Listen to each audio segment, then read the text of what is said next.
Spartans, it is finally time. Welcome to the HCS European Pro League Summer Finals. Yes, it's been a long time coming, but here we are finally, the very first Halo Pro League Finals, and we have a fantastic day of action for you here from ESL Studio 1 in the UK. Yesterday was Relegation Saturday, where we had a great battle to see who will be with us next season, and it turns out Dinosaurs and Pulse Gaming, 5th and 6th teams from this season, they want to hang around, so we'll be seeing them again next season. And now, today, Finals Day. We have the top 4 teams from our Pro League playing for a share of our pool, this magnificent trophy, and that title of the all-important first ever HCS Pro League champion. We have players who fought in the HWC earlier this year. We have a team who only made it into finals on the last day of competition in the season. And we have a team who are completely undefeated and have the best record of any team, not just in Europe, but in North America as well. That's who's coming for us today in a day of double elimination best of sevens to find out who is that European Pro League champion. Huge day of action, loads of fantastic Halo. Make sure you join in, give us your thoughts, tweet us with the hashtag HCS and follow us on ESL Halo as well. Huge games, and we've got some fantastic guys to help us make head and tail of it as well. So we'll take our first visit to the day to the Analyst desk, where we have Gaskin, Sims and Brycey. Thank you very much. Yes, this is the EU HCS Pro League Summer Finals. My name is Bryce. I'll be hosting the desk all day today, bringing you the action. But I am not alone. Joining me, 2 geniuses of the Halo world. And it is going to be Gaskin and Sims. Guys, first of all, how are you feeling today? I'm so excited. I mean, this is what we've been waiting for the past 5 weeks. Got 4 of our best teams here. We're going to absolutely smash it today. I'm really excited. I've got to be honest, today has already been a good day. I've been called a genius by Bryce, so that this is a cracking start to the day. Well, speaking of cracking start, let's actually get straight into it, shall we? All right, so this works a certain way. This is the tournament format for how the entire day will play out. So let's take a little look at that. Top 4 teams in regular season standings qualified for today. Today will be a double elimination bracket, a best of 7 series. The map veto system will be in use, which will be something we'll be covering later on. And the winner from today will be crowned the summer season champion. So we've got all that to look forward to. But before we go forward, let's go back and look at how these guys actually did in the league over the last 5 weeks. So as you can see, Fabby 10-0 there, 88% map percentage. And you know what? Infused, X-Men and Vibe, all quite close actually in the standings, with Vibe actually lost more games than they've won. But it's very tight, 2-4 obviously, with Fabby being the Titans. And of course, let's introduce you to those 4 teams and give you the rosters as well. So, Fabby, Infused, X-Men and Vibe. Guys on the desk, let's kind of start highlighting some of these players, some of these teams. Who do we look out for? Well, first of all, you've got to look at Fabby, 10-0 in the league. It's kind of setting a precedent saying we are here to win this whole thing. Respectful to Foxy, Moz and Kimbo. The one player to watch out for, Respectful. Arguably the best player in Europe right now, but when we look across that roster as a whole, you've got 3 other powerhouses right behind him, Foxy, Moz and Kimbo. They all know what to do. They all know what it takes to win. The big question of this entire event is, can they grab the W at this event? I think Infused as well, we really need to mention these guys. I mean, we haven't really touched on it too much throughout the season, but they went 6-4. They finished 2nd above teams like X-Men. These guys really deserve to be here, and I'm expecting them to do big things. Awesome. Well, you know what? Let's find out how this all plays out then. Let's have a little look at the bracket and see who's playing who and how they progress through it. All right, so we'll be Fabby versus Vibe to kick it off. Then we can see Infused versus X-Men, the loser of those games. We'll drop into the losers bracket. The winners obviously going through to play each other. Now, this bracket, you will see this again throughout the day. It will be populated as we continue, and we will be talking you through it. But this is just the beginning, just the start to see how we kick this off and eventually end up with our grand champion at the end of the day. All right, well, now that's all kind of done. We're here, but some of you aren't. Some of you are now watching. And we want to kind of say, you know what, join us, join the conversation. Come and say hello. We've put Wonder Boy on the social media today. We wanted him to feel quite useful. So he's going to be sitting there looking at it. You, of course, can use the hashtag HCS, also at HCS. or at ESL Halo. That one's for Sims, told me to do that. So make sure you tweet and keep them up. Not only will we be keeping an eye on them all day long, but some of them will appear on stream. So if you want a little shout out, make sure you get those tweets rolling in, even if it's just to say how glorious Sims' beard is today. He has been very, very... I trimmed this just for you. It's very orange today. I mean, I can't really talk, but I mean, it does. It's looking say good yours orange. is rather pink. Yeah, mine's getting there one day. I feel like it's a little bit to go with you. Yeah, just a little bit. I mean, another 25 years. Another 20, another I think 25 grow years. into your body, is that what we're saying? Till you grow into it. All right, well, not only are we going to be looking at your tweets, but we also are going to have giveaways all day today. So make sure you do that. And also have a look at the link, which is just below my face and stupid hair. It's going to be ESL.gg EU Finals HCS. So make sure you get on that one so you can get some goodies. Because, you know, this is an interactive stream. It's not just us three sitting behind a desk trying to look pretty and all dressed up. We want to interact with you guys at home. And I know Sims has been looking to interact. You've been tweeting already this morning. I've seen you furiously on it. Yeah, there's a lot of stuff today that we've got to get through. Everything's kind of on the line, and in terms of European Halo, this is as big as it gets, guys. This is it. This is the pinnacle now. Fair enough, we've come out of the World Championships, but now we're on board with Europe's finest. We've got 4 teams here. Only one of them can be crowned a winner, and there's more than anything, all these guys in Europe, because it's a lot of a smaller, kind of community together. Yeah. Everyone's teamed with everybody in the past. There's a lot of rivalries. There's a few bitter, I don't want to say hatred, but there's a little bit of bitterness and salt being thrown around. And honestly, I think this could come across today on the main stage. I think that's funny what you say about everyone teaming with everybody. I think Kimbo actually teamed with 8 different European players before he found this roster. So he's kind of just been amidst everyone. So he really knows his stuff about all these teams. Ironically, with Kimbo, the 2 out of the 3 other players that he's playing with, he booted out of Worlds. He actually booted out and just said, "Get wrecked, boys," and kicked them off the main stage back at EMEA. So interesting stuff. All right, before we kind of dive into today, I'm quite interested. You guys have been doing the league for the last 5 weeks. How has that been for you? Kind of diving in and seeing it week in, week out, these players progress, and the heartbreak and the victories. I think we weren't expecting some of the things that happened. Obviously, Dinosaurs falling into relegation was probably one of the standout moments for me. And I mean, Fabby going undefeated, we know that players like Mose and Respectful are fantastic players, but we didn't expect them to be as dominant as they were. Yeah. It's just unbelievable how well they've done, and it's going to be interesting to see whether that can transfer over to a live event here today. Yeah, looking forward to it. I mean, we've actually got one of the players of Dinosaurs. We've seen Flames kicking around downstairs, so to see them not here up on the main stage certainly a shock. But at the end of the day, you've got to win to get into it. You've got to win it to be in it. And they, unfortunately, we saw Vibe turn up on the final day of the Pro League, book themselves a ticket. They certainly did book themselves a ticket. But speaking of booking yourself something, someone's already managed to get a tweet onto the stream. We can see that already right now. A tweet has come in, says good luck today, guys, and that's a shout out to the Vibe squad. And also, just going in, and that's from Chloe Bennett. So already, tweets coming in from the people at home. Now, before we go forward, I still want to go back once more. I think we should recap yesterday because it was very interesting. So it was a shock for me as well, seeing, like you've touched on there, the Dinosaurs. Now, that's got the Buck Twins in it, which, for me, back when I hosted last time a Halo event, they were on the team to beat. And yesterday, horribly shaky start coming in from them, eventually got better. Yeah, obviously we saw them lose to We Know the Secret in the winners bracket, and we were thinking, well, pun aside, we thought it was going to be the extinction of the Dinosaurs. We pretty much all ruled them out and said they're probably going to lose to NTSC in the lower bracket, but they just kind of came out of the ashes and they just performed really well. It was the Dinosaurs that we saw at the start of Pro League, I think, and it just was fantastic to see them on form again and really performing like a Pro League side. I think it was actually, I know it sounds bad to say this, it was nice to see them backed into a corner and put their backs up against the wall, because that is when the real pro players shine, and oh boy did they shine. It was at the end of the day, well, they're not going 8-0. That's what I mean. How ridiculous was that? They were 7 series losses in a row, and then they won 8 back-to-back maps to secure and book their slot in fall season. It was incredible. Once we got past, and it was a horrible shaky start, it was abysmal, to be honest with you. There's no excuses for it. But when they actually trashed NTC, and it was a really good beating, 4-0, to not even drop a single map to them, I think at that point was a turning point of, yes, they're going to beat this next game. They're going to come back and make them pay.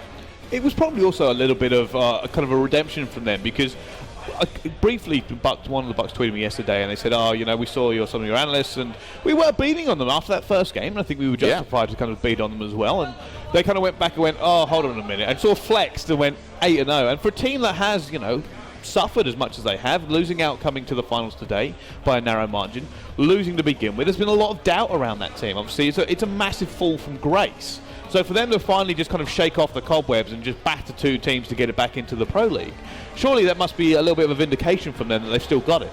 I mean, it was great to see. After Buck 20 kind of had a tough season, lowest KDA across the Pro League, I was questioning maybe his skill level, but he has struggled to practice a little bit. Obviously has a full-time job as well as playing Halo. So he's kind of come back into it and said, look, no, I've still got it. I just needed to kind of warm up a little bit. But I think we're forgetting about Pulse.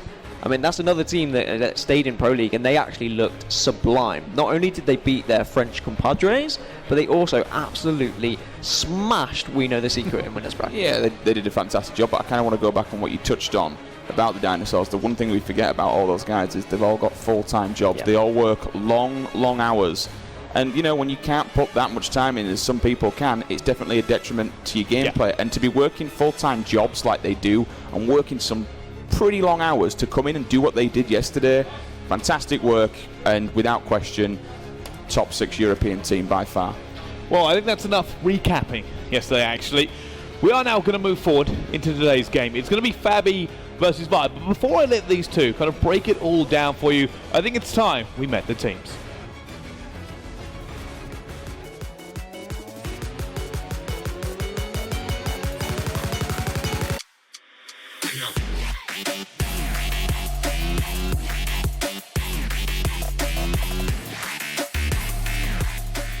Winning means everything. We're the most practiced team, we're putting in the most effort, and just in general we want it more. We've got the best player in Europe. I don't want to be blowing any heads out of proportion here, but I don't know, I'll have to say my teammate 2Foxy, he's alright I guess.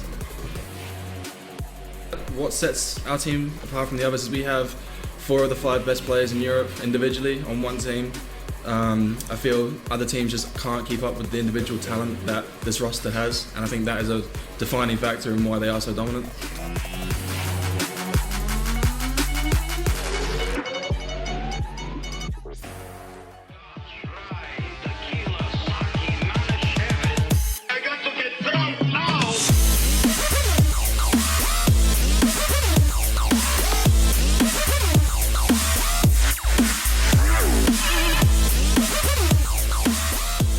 Winning means a lot to us at the moment. You know, we've all come a long way. You know, I've been doing this for a long time, so to win events that are this big, it's big. We'd like to get pumped, so if we get rolling, I generally think we could take the event. We're a very confident team. You know, we're going into this event and wanting to win it, obviously. And we're, you know, going up our first round against players that are known to choke. Oh, apart from Perry, actually no, I choked at Wales, but yeah, you know, we're confident.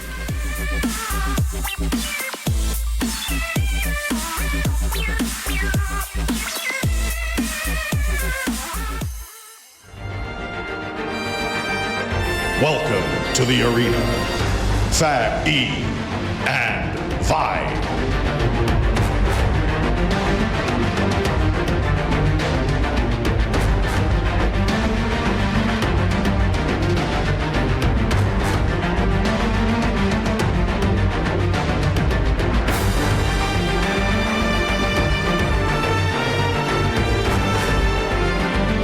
Ladies and gentlemen, your finalists for the first game of the Pro League Finals, Fabby and Vibe.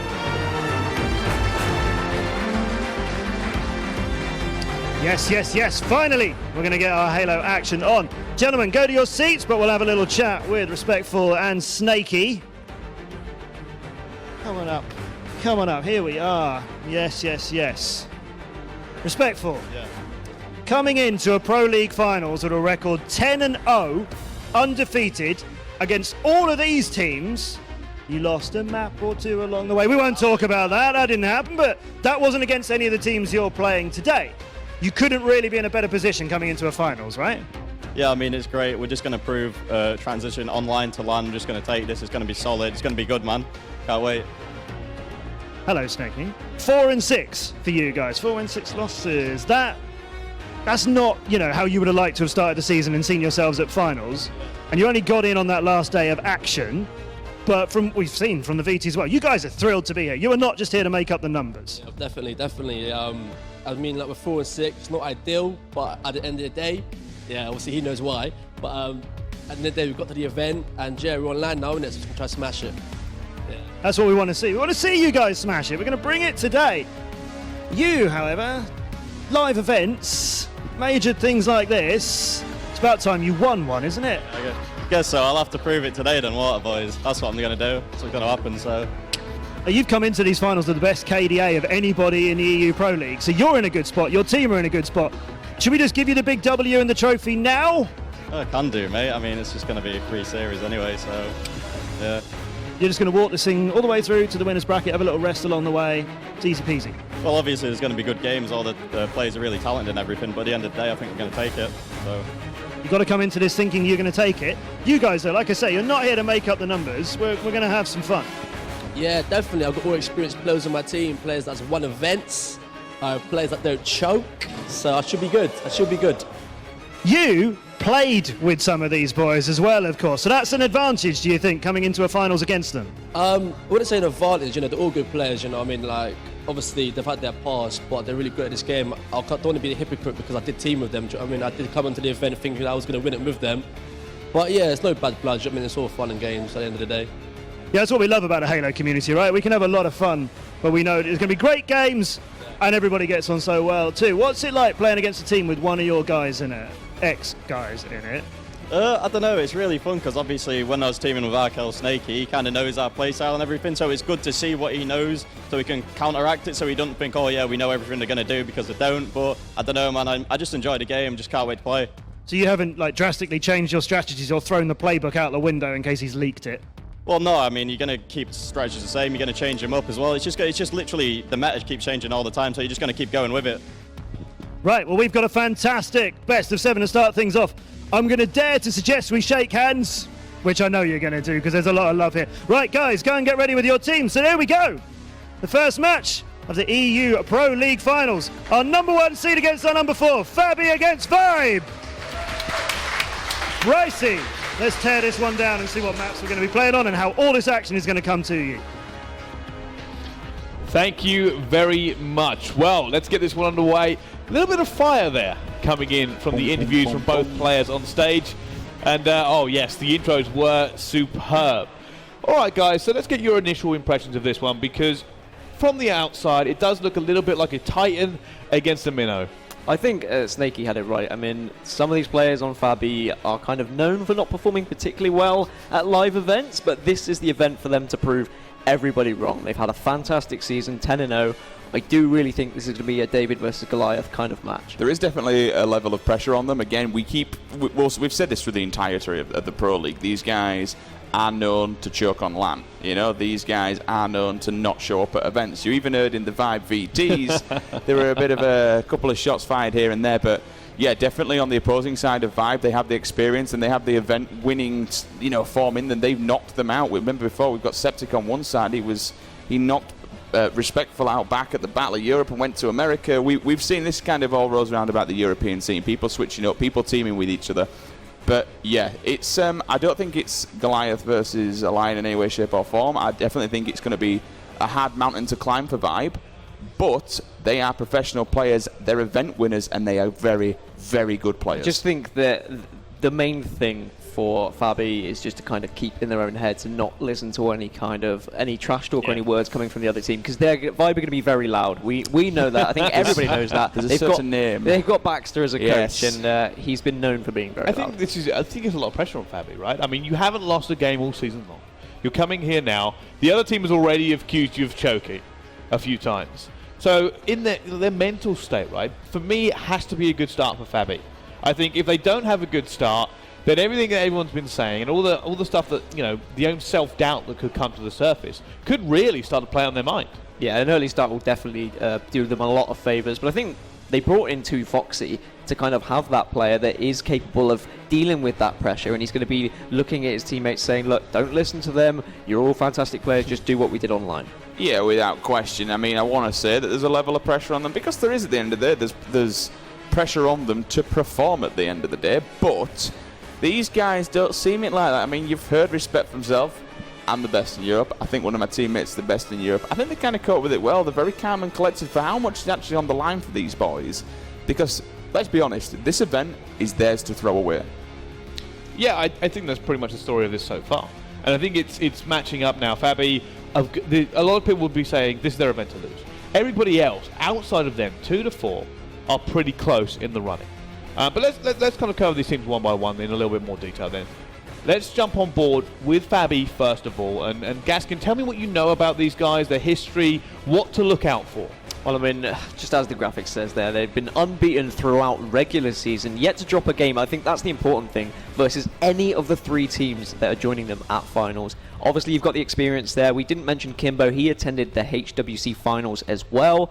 These guys are just absolute fire, and I think Rich summed it up perfectly. It's their event to lose. 110%. All right. Well, I mean, they had a great season, right? I mean, I think they dropped 4 maps in total, but not a single game. So that's got to give them a lot of confidence, especially coming into a best of 7 here, because realistically, in 10 entire series, they dropped 4 maps, and that's you can't really see them dropping 4 maps here, and that's what they need to lose, right? I mean, that's ridiculous. Tim, do you want to say something? Ironically, you look at the map loss. Look who they actually lost maps against. Two of all the irony, are 2 relegation teams that are going to be in Pro League next season, which again kind of add the fuel to the fire. What we mentioned yesterday about those 2 teams being professional, they're the only ones that have taken maps off of these guys. I think teams need to kind of focus on Fabby's weaknesses. They went 8-3 on Capture the Flag games, so 3 of their losses were on Capture the Flag, only 1 loss on Slayer, and they've never lost a Stronghold match as well. So I think during the veto process, I'm hoping the teams would have been doing their research and they would have looked at that. Yeah, I think so. I think for me, it's a lot of pressure on Fabby. I mean, everything that's sent to me says pressure. Yes, they are the favourite team, but none of these teams taken a map off them. So if one of them takes a map off already, that's actually worse than their entire season against these teams. So, like I said, a lot of pressure coming in. But let's move on away from them now and move on to Vibe, the team they are facing. Sims, tell me what you know about this team. I know you're a big fan. Yeah, well, these guys in the past, you have event winners on this roster. You've got very, very strong players, and one of the top players in Europe in the form of Septic. Going clutch, survive relegation on the final day, says a lot to what this team can do. Again, like Pulse and Dinosaurs yesterday, you put the backs on the wall and they can turn up, taking down X-Men on that final Friday of regular play. When it matters, they've only beaten X-Men out of a Pro League finalist on the last day. We've just covered that one.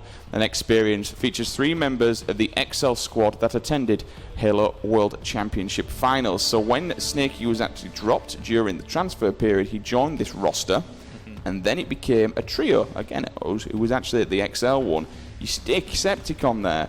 This is quite a dangerous team. And this is one of those, again, what's kind of happened through the Pro League. I can't wait to see them, how they start the fall season, because they're just really good. Compared to how they started, it's a solid roster how it ended. Well, speaking of how it ended, you can kind of have a look here at how their league record actually went down. What jumps out to you here? I mean, they went 4-8 in Slayer game types. I think that says a lot about their gameplay, but you have to remember that their team changed so much across the season, so it's so hard to judge some of these statistics. But yes, they beat X-Men. That's the only team they've actually beat at these finals. They've not beaten Infuse, they've not beaten Fab, so you would like to think, well, you wouldn't like to think it, but they might struggle here this weekend. But there's some absolutely fantastic players on this lineup. I mean, Riot especially, he's been over to America something like 5 times. He really knows what he's doing. Yeah, I think so. I think for me, Vibe, they are an underdog here, but it's not an underdog you can completely ignore. It's not something you can go, they're definitely not going to win. I think there's certainly scope for it as well, especially when it comes to a big stage like this one. A lot more pressure. You don't always play the same way you do when you're sitting at home comfortable, right?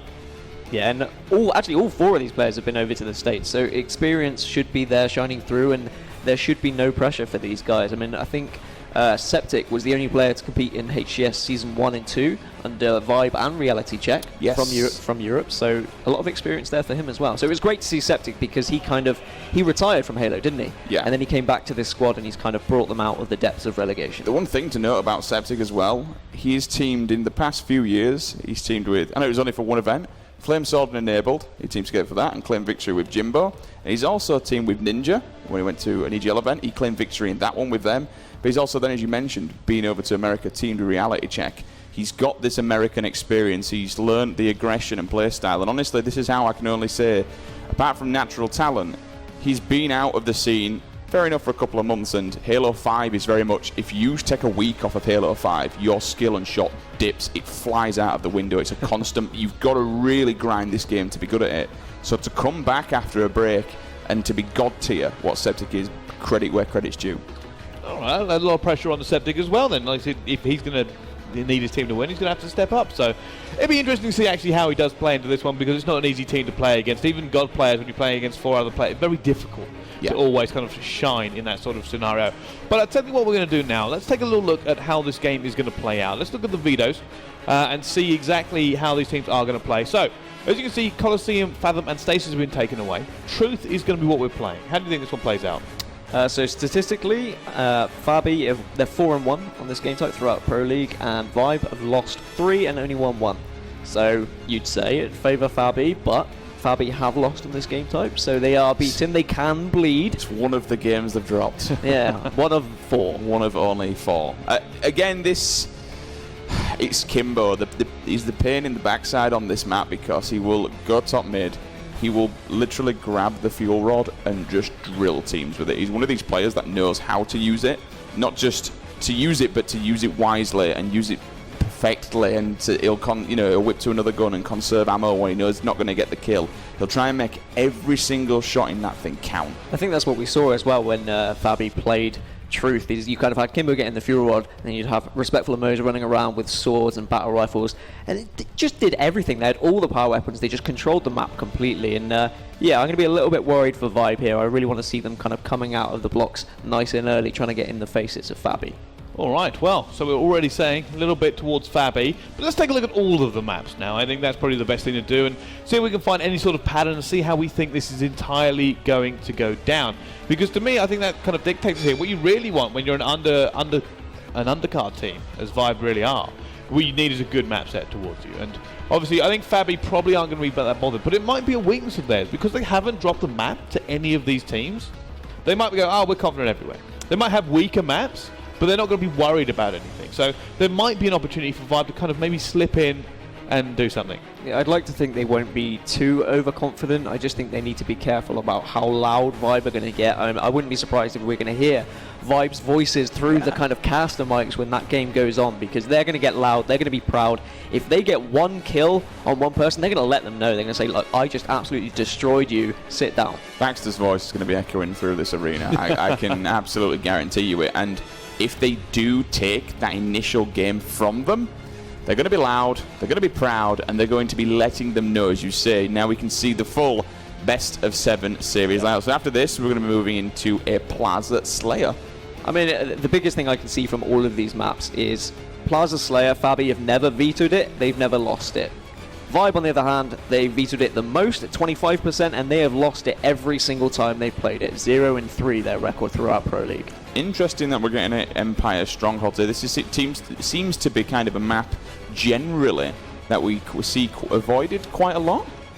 Yeah, interesting. 5-0 actually the record for Fabby on Empire Strongholds. I see where this is going down. That's why everyone vetoed it. But actually, Vibe have never vetoed Empire Strongholds throughout the season either. So this is a confident one for both teams, you'd think. Do you know what they need to do? Just get the saw. Just grab the saw. Grab the saw, sit up top mid, lay down some fire. And then, of course, game 4, Fathom capture the flag. Another close one, I think. I think both teams are very confident on that map as well. All right, gut feeling. How do those maps play into the team's favours?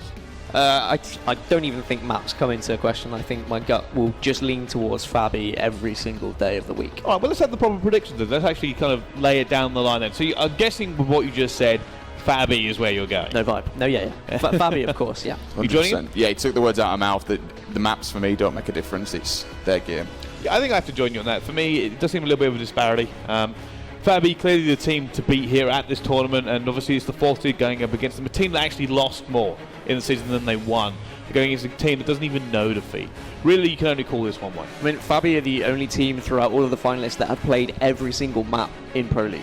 So you'd like to think that they're confident on every single map and game type. I think unless they start dropping games early on, as we do predictions throughout this entire event, I think it'd be quite ignorant to not predict Fabby every single time by every single caster, because at the moment And this game here will set a precedent. If they clean sweep them 4-0, then that's fine. I mean, if they start dropping maps, different question. But if they start proving the dominance 4-0, maps don't make the difference for these guys. Well, what happens if they do start dropping it? Let's hypothetical here. What does that mean to you if they start either having a very close game, they start dropping maps, or if it happens, they lose?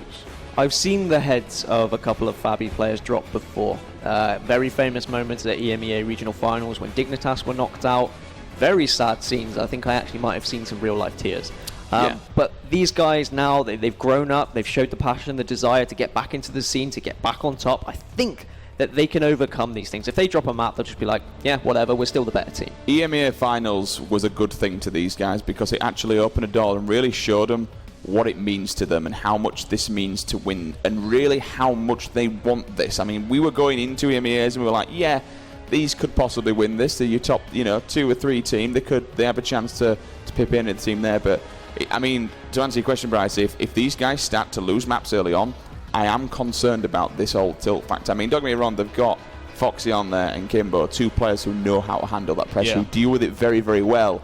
But you heard it, it's the story of this event. Can the online warriors essentially turn up on LAN? It is the story of this event. All right, enough about the kind of the hypothetical here. Let's talk about the realist.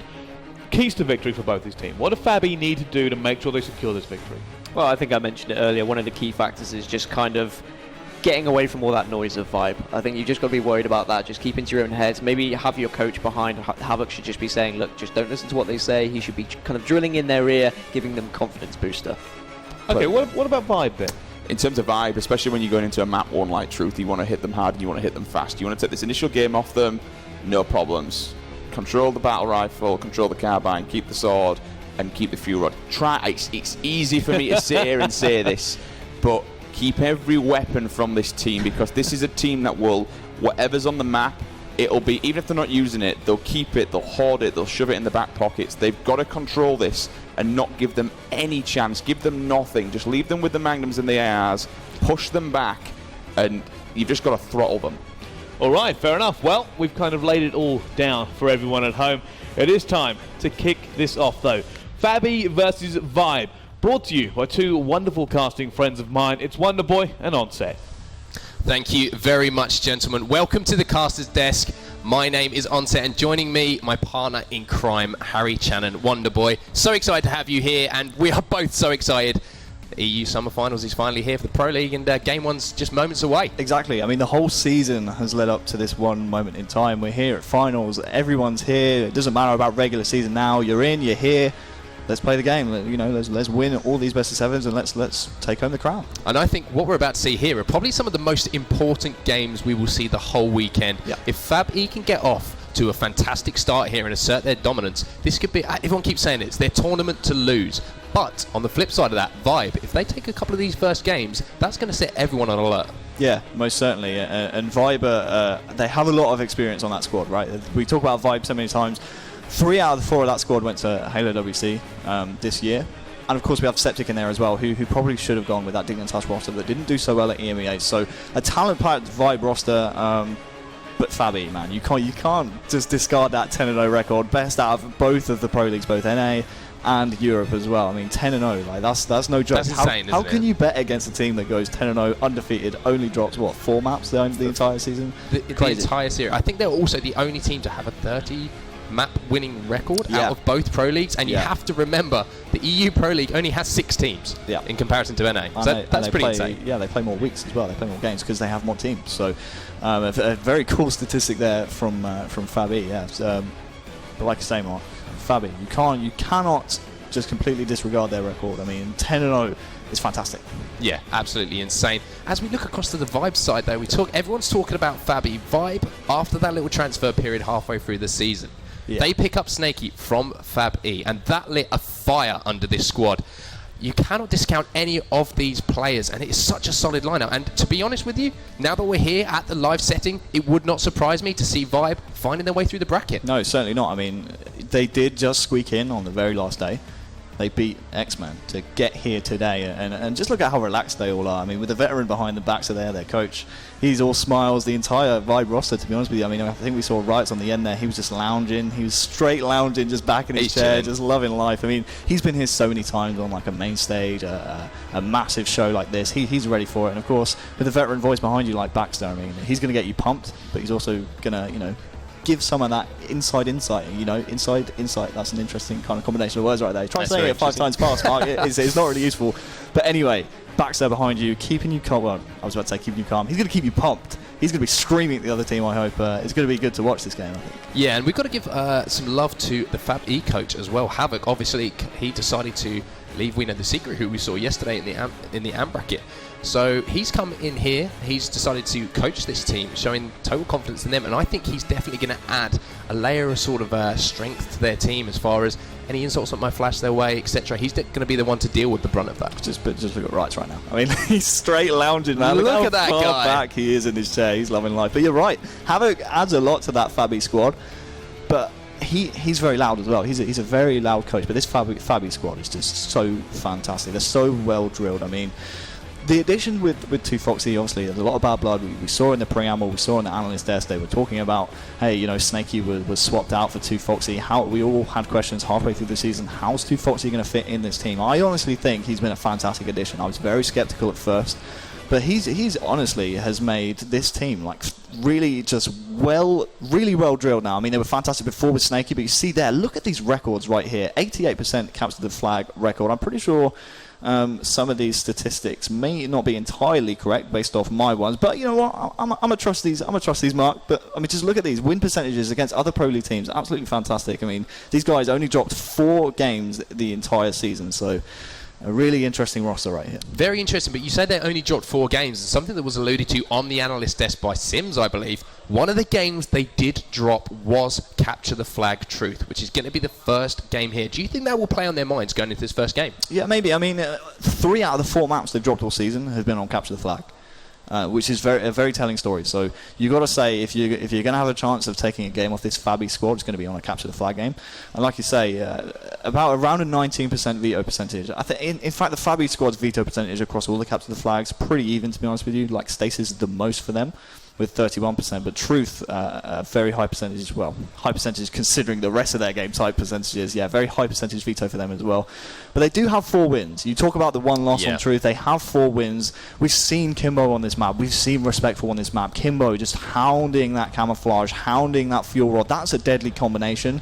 And then when you get the fuel rod as well, like, that's ridiculous. And when you have Respectful running around bases with swords, it is a dangerous combination right there. We're going to have a quick look at the keys to victory here for Fabby. They make sure they do not get sucked into a trash talk war. We talked about Baxter. He's probably almost as renowned for his Halo play back in the day as his trash talk, so keep an eye out for him trying to get under Fabby's skin. Try and keep their structure not to be learned into any sporadic play, and they have to stay confident. Confidence is absolutely key for them. And we talk about in the past their downfalls at these live events. For me personally, that is a learning experience you have to go through, and they're going to thrive from that, in my opinion. Yeah, the biggest key for me there is the third one. You have to stay confident. They just have to treat this like it's online. That's all they have to do. On the other side, though, check out Vibe's key to victory. You have to be loud and proud. You're the fourth team. You got here on the very last day. You have to be here. You have to give it your all. Use your voices to destroy and disrupt the morale of Fabby. And of course, you have to keep Fabby on their toes as well. You have to keep the game fast and frantic and never give up. You can't give up in a series like this. This is game number 1 of the very first series of the Halo Summer Pro League Finals here in Europe. You can't give up. Certainly not in game 1, Truth Capture the Flag. And I think the biggest point from those, for me personally, keeping the game fast. If they can keep this game quick, they can keep Fabby off on their toes, basically knock them off their normal patterns that they would go for in game. That's going to be massive for them, because Fabby are going to start asking questions of themselves. Yeah. And as soon as that happens, things can start to fall apart. This is classic Vibe right here. Don't know if you guys saw Septic just walking off stage. I mean, they just do what they want. But like I say, the Fabby squad, I mean, we can't harp on enough about Fabby's record this season. 10-0, Mark. Like that is absolutely crazy. Only dropping 4 maps. This squad, I mean, Truth is a great map for them. Game number 1 is going to be Truth. We are waiting for the players to load into the game. Obviously, there a couple of breaks here and there. Maybe a toilet break. Someone drunk too much water before the series, maybe. But Truth capture the flag is actually a really good game type for them. How many times did we see it? I mean, I'm going to harp on again about Respectful and Mo's controlling the sword and Kimbo especially. Kimbo's an absolute hound with the fuel rod and especially the camouflage. They're very good at timing it, especially with Havoc behind them as well. And Snakey, I think Snakey's just about said, you know what, my team. I could have had a couple of hours in bed, I could have had an extra couple of hours. Snakey is loving life. If he's not dabbing, he's sleeping. It's as simple as that. That's what we've learned about Arkel and all of the pre-show VTs, etc. But he's looking pretty relaxed. I think Lunny's looking pretty relaxed as we see both of the teams there. Fabby looked ready to go, though. Yeah. Vibe looked very relaxed, but maybe too relaxed. Yeah. I'm going to get your opinion on that. Stark contrast there. I just want to come back to that Vibe VT. I mean, they just look like a happy family. I mean, it made me so happy just seeing Snakey dab in, and then there's Riots throwing the dab in there as well. The favourite shot for me, though, is not what I think you're going to say. I think it's definitely the shot at the end where they just look like a happy family, and Lunny's stroking Septic. He's stroking his chin. It's just an adorable family shot there of Vibe. I've got to give a big shout out to Riots with his slow-mo modelled that was Zoolander moment. That was beautiful. That was insane.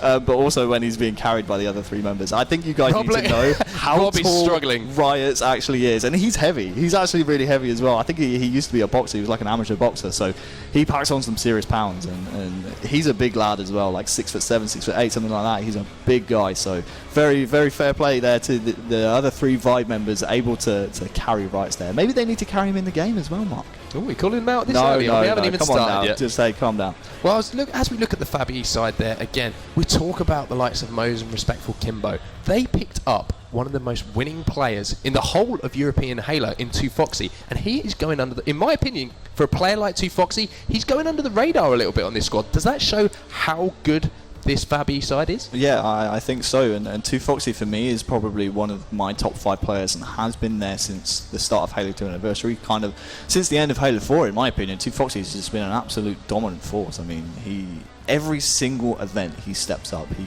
just constantly makes plays. He just constantly slaying, just his pure aim, his raw aim is very, very good. Individual skill, individual map movement, I think is completely unparalleled. This man right here on your screens, 2Foxy, is going to be a beast in this series for Fabby. Like you say, yeah, he's gone under the radar a little bit on this squad because he joined an undefeated team and they kind of looked a little bit shaky as soon as they picked him up, like a few growing pains as soon as he joined the team. But ever since, they've never looked back and they continued their undefeated streak as soon as they picked him up. So, talking about 2Foxy there and that Fabby side, let's move once again over to the Vibe side. What do they have to do in order to take down Fabby here? Who are you looking for on this squad to put in a big performance and bring it home for their squad? Well, I'm not looking at Baxter playing for Septic, I can tell you that much. I mean, no, that's what we're seeing on our screens. You've had your time, Jack, I'm sorry. I think the keys to victory summed it up perfectly. I think they have to force it to be a scrappy affair. I think they absolutely have to keep it sporadic. They have to put the pressure on. They have to exude confidence because you have to look at the Fabby side. They're not exactly the most seasoned veteran. They're not known for winning at live events like this. So you absolutely have to be loud. You have to be proud. You have to be confident. You have to come out of the gates fast, and you have to keep firing the entire series. And one thing I need to point out about Vibe at any live events we've seen, Vibe are always this underdog team. Think back to the Battle of Europe back on H2A. They came out. Everyone was expecting TCM to win that. And then Vibe came through, and they actually took that. So the underdog squad here, and one player I want to just talk a little bit more about is Snakey. And the reason for that is he was obviously dropped from U4X. Yeah, he's coming onto this squad, but before he was dropped, they only lost 1 map, so a hell of a player in Snakey. Yeah, very true, but the hand slaps are coming in here, Mark. Fist bumps from both teams. Truth capture the flag is loading up, people. Game number 1 of the HCS Summer Finals is finally about to get underway. In fact, it might just be a warm-up, actually. I may have just jumped the gun there completely. Sorry, guys, my bad. I'm sorry to get you all hyped up, but I'm just practicing, guys. I'm just practicing. We apologise about the delay. Having a few box issues here, but we just got to make sure this is perfect for game number 1. I mean, nothing less for the European season finals. Nothing less than perfection we will settle for today. But let's go back to Snakey, as you say. Snakey, incredible player, Halo World Championship player. I want to actually talk about Vibe Squad and the fact that 3 of them were at the Halo World Championships. They were teaming back then with Creepy. Do you think the Septic is a massive step up from Creepy? Well, when you look at that old XL squad, this basically is the same team, but like you say, you take Creepsy out of the equation and you put Septic in. Septic's a hell of a player, and I don't think anyone would say he deserved to not make it to Worlds. I think he's an interesting fact about Septic actually is the fact that he's the only player to have played in every single season of the HCS in terms of European players. He's played in Season 1, obviously he made it to Season 1 finals with Vibe. He also made it to America in Season 2, teamed with the Sodos on Reality Check, and now here he is for the Halo WC qualification campaign, and now he's here at the Summer Final. Well, we got a little tweet that's just popped up in the corner, and this one comes from Danny Boardman, who says, Fabby to win today without dropping him out? Question mark. Could happen. Good luck, guys. Obviously tagging all of the players there on Fabby. Make sure to join the conversation as we have previously mentioned. Use that hashtag HCS to get in touch with us. Let us know your predictions and your thoughts on what is going to happen today. What do you think of that little tweet there? Do you think that's a possibility, or we may be jumping the gun? Last team we saw do that was Epsilon at an open event. It was indeed.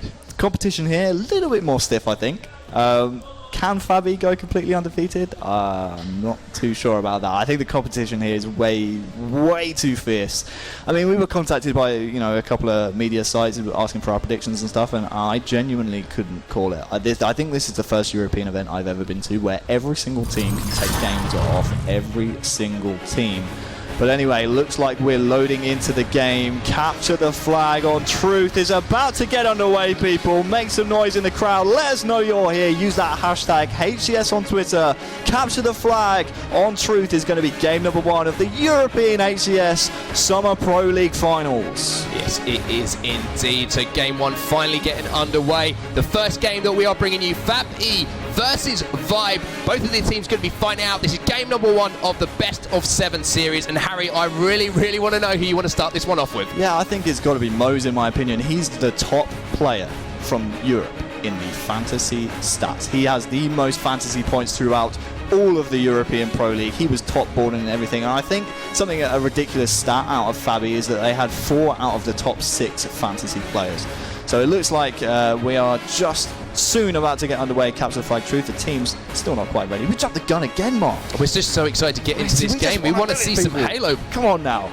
We want to see some Halo just as much as everybody else at the moment. We have been waiting for this for 5 whole weeks, battling through the Pro League. This is your first place Pro League team against the team who qualified in a Game 5 against the X-Men on the last day of Pro League. So they've shown, they like being the underdogs. They can perform when the pressure is on. Yeah, and we talked about it a little bit earlier on. Now they're here. They got in on the last day. They have to forget about the regular season. You're here. Here you are. You are ready to play. You just have to play game by game. It doesn't matter about what happened in the regular season. You qualify. You're here at finals. Take it game by game, series by series, and who knows what could happen. You could end up as the victors. Very true. The fist bumps are going down, Harry. The players are connecting skin. Dare we say? Dare we say it? Third time lucky? Should we call it? I'm waiting. Do you know what? I'm not going to get overexcited. You know what? Game 1's about to get underway, people. Game 1, Truth, capture the flag. Vibe versus Fabby. Let's kick this one off here with Mose. He's an absolute star for this Fabby squad. Let's see what he can do off the start. So it looks like he's going to be engaging with Snakey. Takes Snakey down, so a nice early win there from Mose, but he's going to be taken down. Not sure if that camouflage was actually picked up by Kimbo, I believe. So if we could hop over to Kimbo and see what he can do with this. I think Sims was talking a big amount about how much Kimbo can do work with this camouflage. Jumps up to top P. Going to drop down on P2 here. Looks like he should clean up this kill on rights. Does so. I believe that was 3 dead momentarily here for the Vibe squad. And Fabby looking very strong at the start of this one. Yeah, immediately I was about to swap over to Respectful there, but he actually went down. Respectful had the sword in the Vibe base, and that's not what you want. If you have a sword player running that flag, that extra movement speed you get with the sword makes flag running so deadly. Kimbo will take down Lunny, but it drops to the hands of another Vibe player. But so let's swap back over to Mose here. He's just chilling at Carbine 3. He has his teammate spawning with him as well. I think that's going to be Kimbo actually running back to his own base. I was very surprised actually at the start of the game when we saw Kimbo with camouflage at that top pink area. I'm surprised he didn't go for the fuel rod as well. I mean, we talked about it in the pre-game. How many times do we see Kimbo just grabbing the fuel rod, and instead it's going to be this man surely to pick up the fuel rod and take down Kimbo as well. Kimbo is going to be taken down by Snakey, but that is replied to with a couple of kills coming in from the Vibe squad. So both flags are going to be returning to their bases. Mo's just playing very patiently here. He knows he doesn't have any help, so he's not going to try and get in any engagements at the moment, waiting for his teammates to push up. As you can see, Kimbo, that play attack Robbie, coming across the map, does actually sneak up on Snakey to potentially take him out here. Kimbo actually helps him perfectly, and look at Mo's immediately running that flag. Now they have a numerical advantage through the carbine.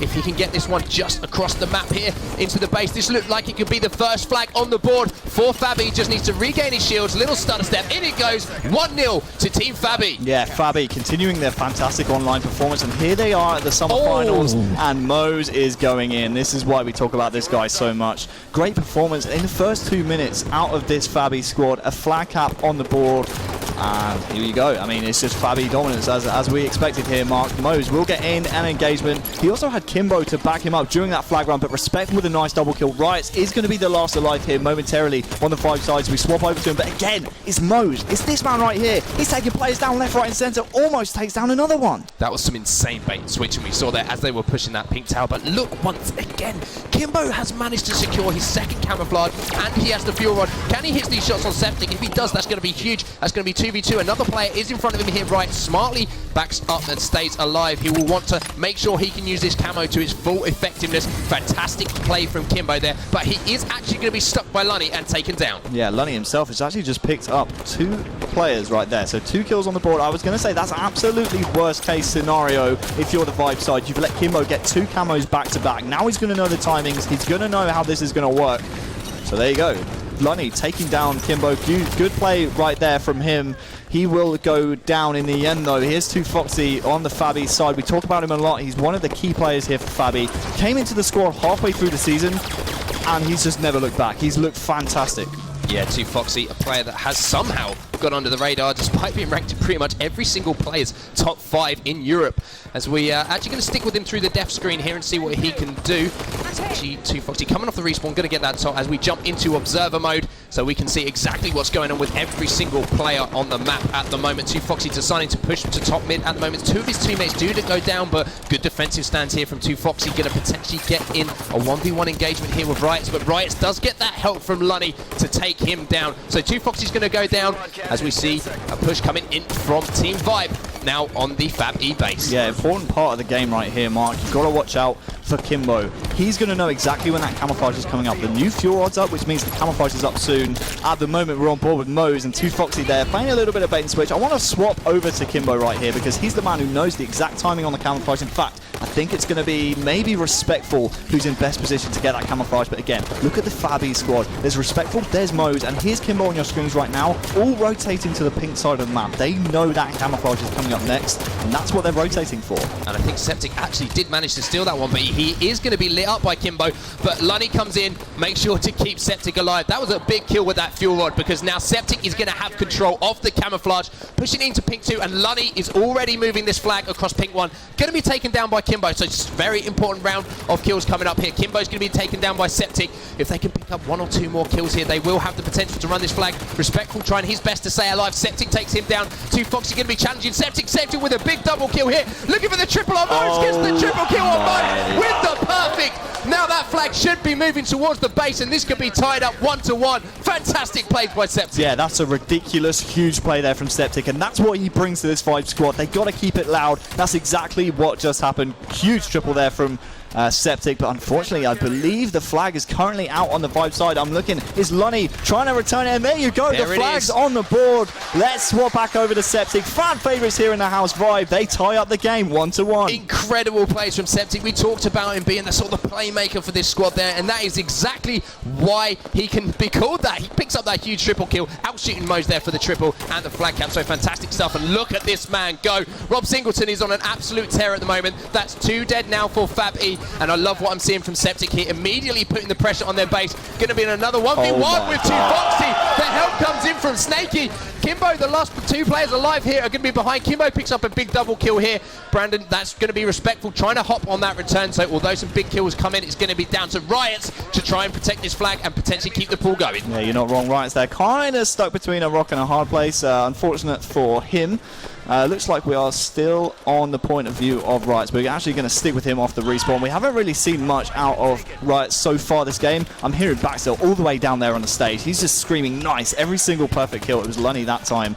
He has to try and just bait his own flag right here. He's trying to hold up the Fabby squad. He's doing quite well. The flag's still not on the move. In fact, now here comes the pressure in. It's Kimbo going to run the flag, and he has that new camouflage as well, Mark. The timing, that is absolutely perfect. But look at that, because he was running that flag. That camouflage was not going to be as effective, but 2Foxy actually picks up that kill here. That can be the second flag on the board for Fabby. They are going to be 2-1 up in this game. Fantastic plays from them. That camo not going to be effective on the map, but it's going to be burnt, so at least we are back to a stalemate. Yeah, great job there from 2Foxy putting that flag in. He did very, very well. And now they're 2-0 up in the game, and look at this showmanship here from 2Foxy.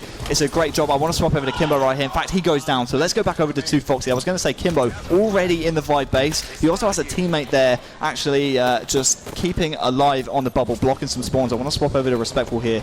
Yeah, Brandon Storm Rifle Stones just putting this into effect. Takes down Snakey, an ex-teammate of his, and is just hungry for more. He keeps going for Rights as well. If he gets his kill, this will be huge. Brandon Stones, he actually gets the trade as well. That was a fantastic fight there, using the Storm Rifle to great effect. Almost took down 2 in a row. Nice. Why that man is so difficult to kill, showing it exactly there. Fantastic positioning. Snakey actually challenging here. Botmid does actually get taken down by Kimbo, so incredible shots from Kimbo. That was 3 dead for Vibe. Just 1 cap left as well for Team Fabby to take game number 1. Kimbo's going to be taken down by Riots though, and it looks like this could be potentially a dead flag, although Respectful does pick up a big kill there on the bubble. So important slays going down here, but I think both flags have been returned. So once again, a fight for map control, and it looks like that camouflage will be coming up pretty soon as well, Harry. Yeah, I think you're right, Mark. We're going to stay on the point of view for Kimbo for just a moment, but as soon as he goes down, I want to swap over to Septic. I mean, he hit that huge triple kill earlier. And those are the kinds of plays that Vibe need to get themselves back in this game. Kimbo here in an engagement against top middle. He will smartly stay alive. I like this. I like the fact he's not overextending. He doesn't need to make every single kill happen. He knows. He's seen that indicator go. Snakey actually now has the fuel rod. He's in top middle. He needs to stay alive right here. And that man is one of those players that we talk about who knows not how to just get hold of these power weapons, but how to put them to use. Pushing aggressively into the base. Here we go. Kimbo's going to be toast. That's another one for Snakey. That's going to be 3 dead. As Snakey is trying his best to run this flag. Drops it off to Riot. Riot says, no, that's your Snakey. You take it, buddy. Actually, I'm not sure what's going on with this flag at the moment. Some miscommunications coming in from Vibe here. This could potentially cost them a bit. If you look at the player outlines at the moment, the players are in great positions to potentially cap this flag. As Lunny picks up a kill, Septic picks up a second kill. That flag is going to be put home. We are tied up 2-2, Harry. Next flag wins. Yep, next flag wins, as you said, and Vibe. A lot of fan favourite, yeah, they're definitely a fan favourite team here. There's a lot of fans in the house here for Vibe, and Snakey here, oh no, he could actually go down to Kimbo. That's a big misplay there out of Snakey, and now you have Mose, a wild Mose in the wild with a sword. This could be absolutely curtains here for Vibe. They need Snake in the grass out of their base. He takes down 1. He slices 2. That's Rights who goes down. And now he can run this flag. Look at how fast he can run this flag here with this sword mark. That extended movement speed. This could be curtains here for Vibe. Yeah, this is looking really good. All Mose has to do is jump up into the attic. This looks like it's going to be game number 1. Going to Fabby as he ground pounds in that flag. Mose stands up and gives some beef across the stage. Fabby take the first game, but what a game that was, Harry. 3-2, they take that. Incredible game 1.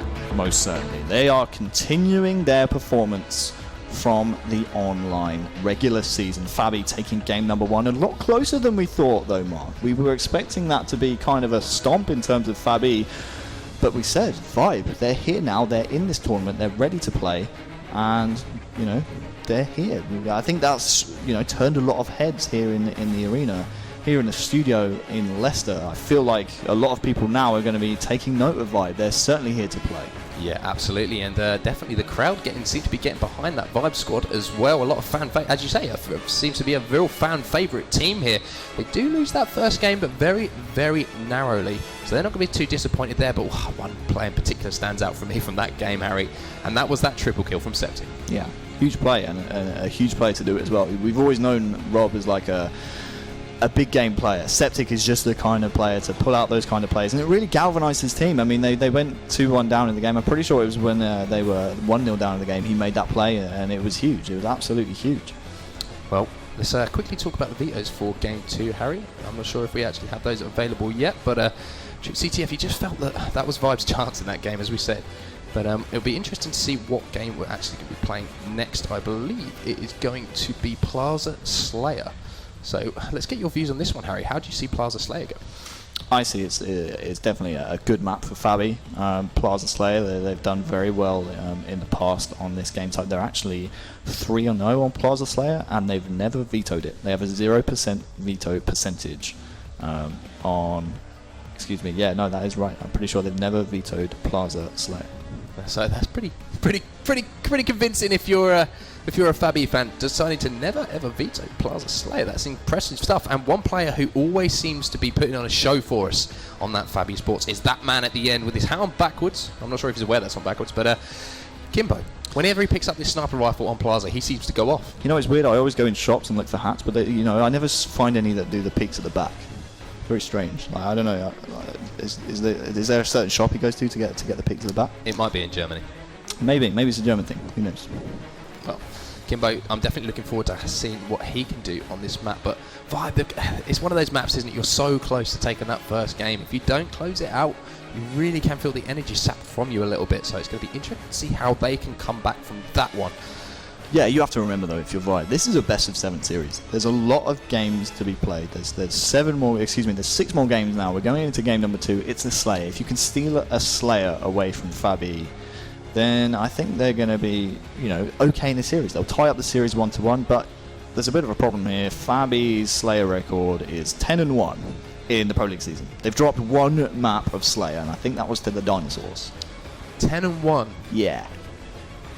Pretty convincing. I'm going to go with pretty convincing. That is downright dominating, isn't it? We're sugarcoating it. That is dominance. And I think an interesting stat from Fabby is the fact they haven't actually dropped a map to another Pro League team here at Finals in the regular season.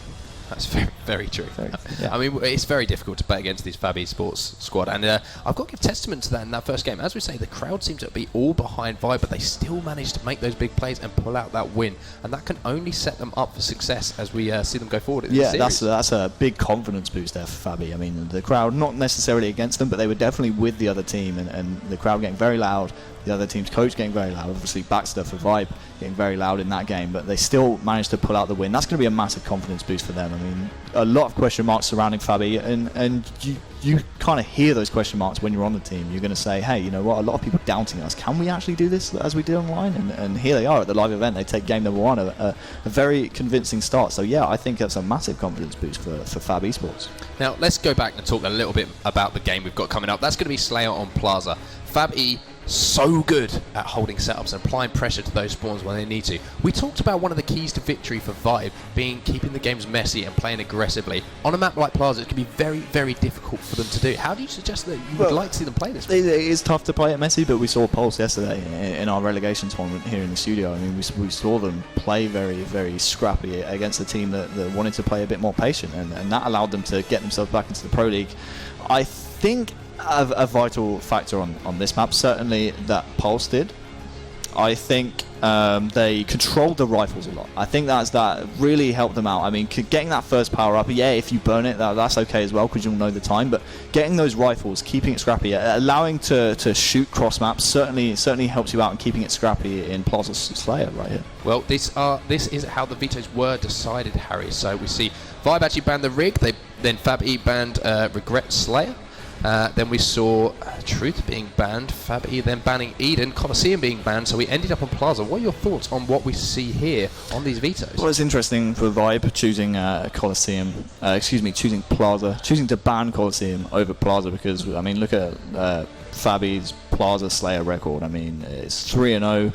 Undefeated. They have a 10-1 overall Slayer percentage, so you're kind of damned if you do, damned if you don't in terms of Slayers. Their Colosseum percentage, win percentage, Fabby's, is actually 50%. They're 1-1 on Colosseum Slayer. So very interesting. We see Vibe actually choosing to play on a very strong game type here for Fabby, which is Plaza Slayer. So here we go. It is going to be a very closely contested affair, I do believe, on this one. The hand slaps go in. Everyone in the arena, please make some noise for these two teams. Game number 2 is about to get underway. Plaza Slayer. We have overshields, we have sniper rifles, and we have some great action coming up right here. And we also have an incredibly shiny trophy standing there. Look at that thing. So shiny. Incredible stuff, but let's start this one off with Mose again. Obviously the battle for that overshield going to be so important, and it looks at the start of this one, him and 2Foxy are going to be aware of any flankers that could be potentially moving through that blue.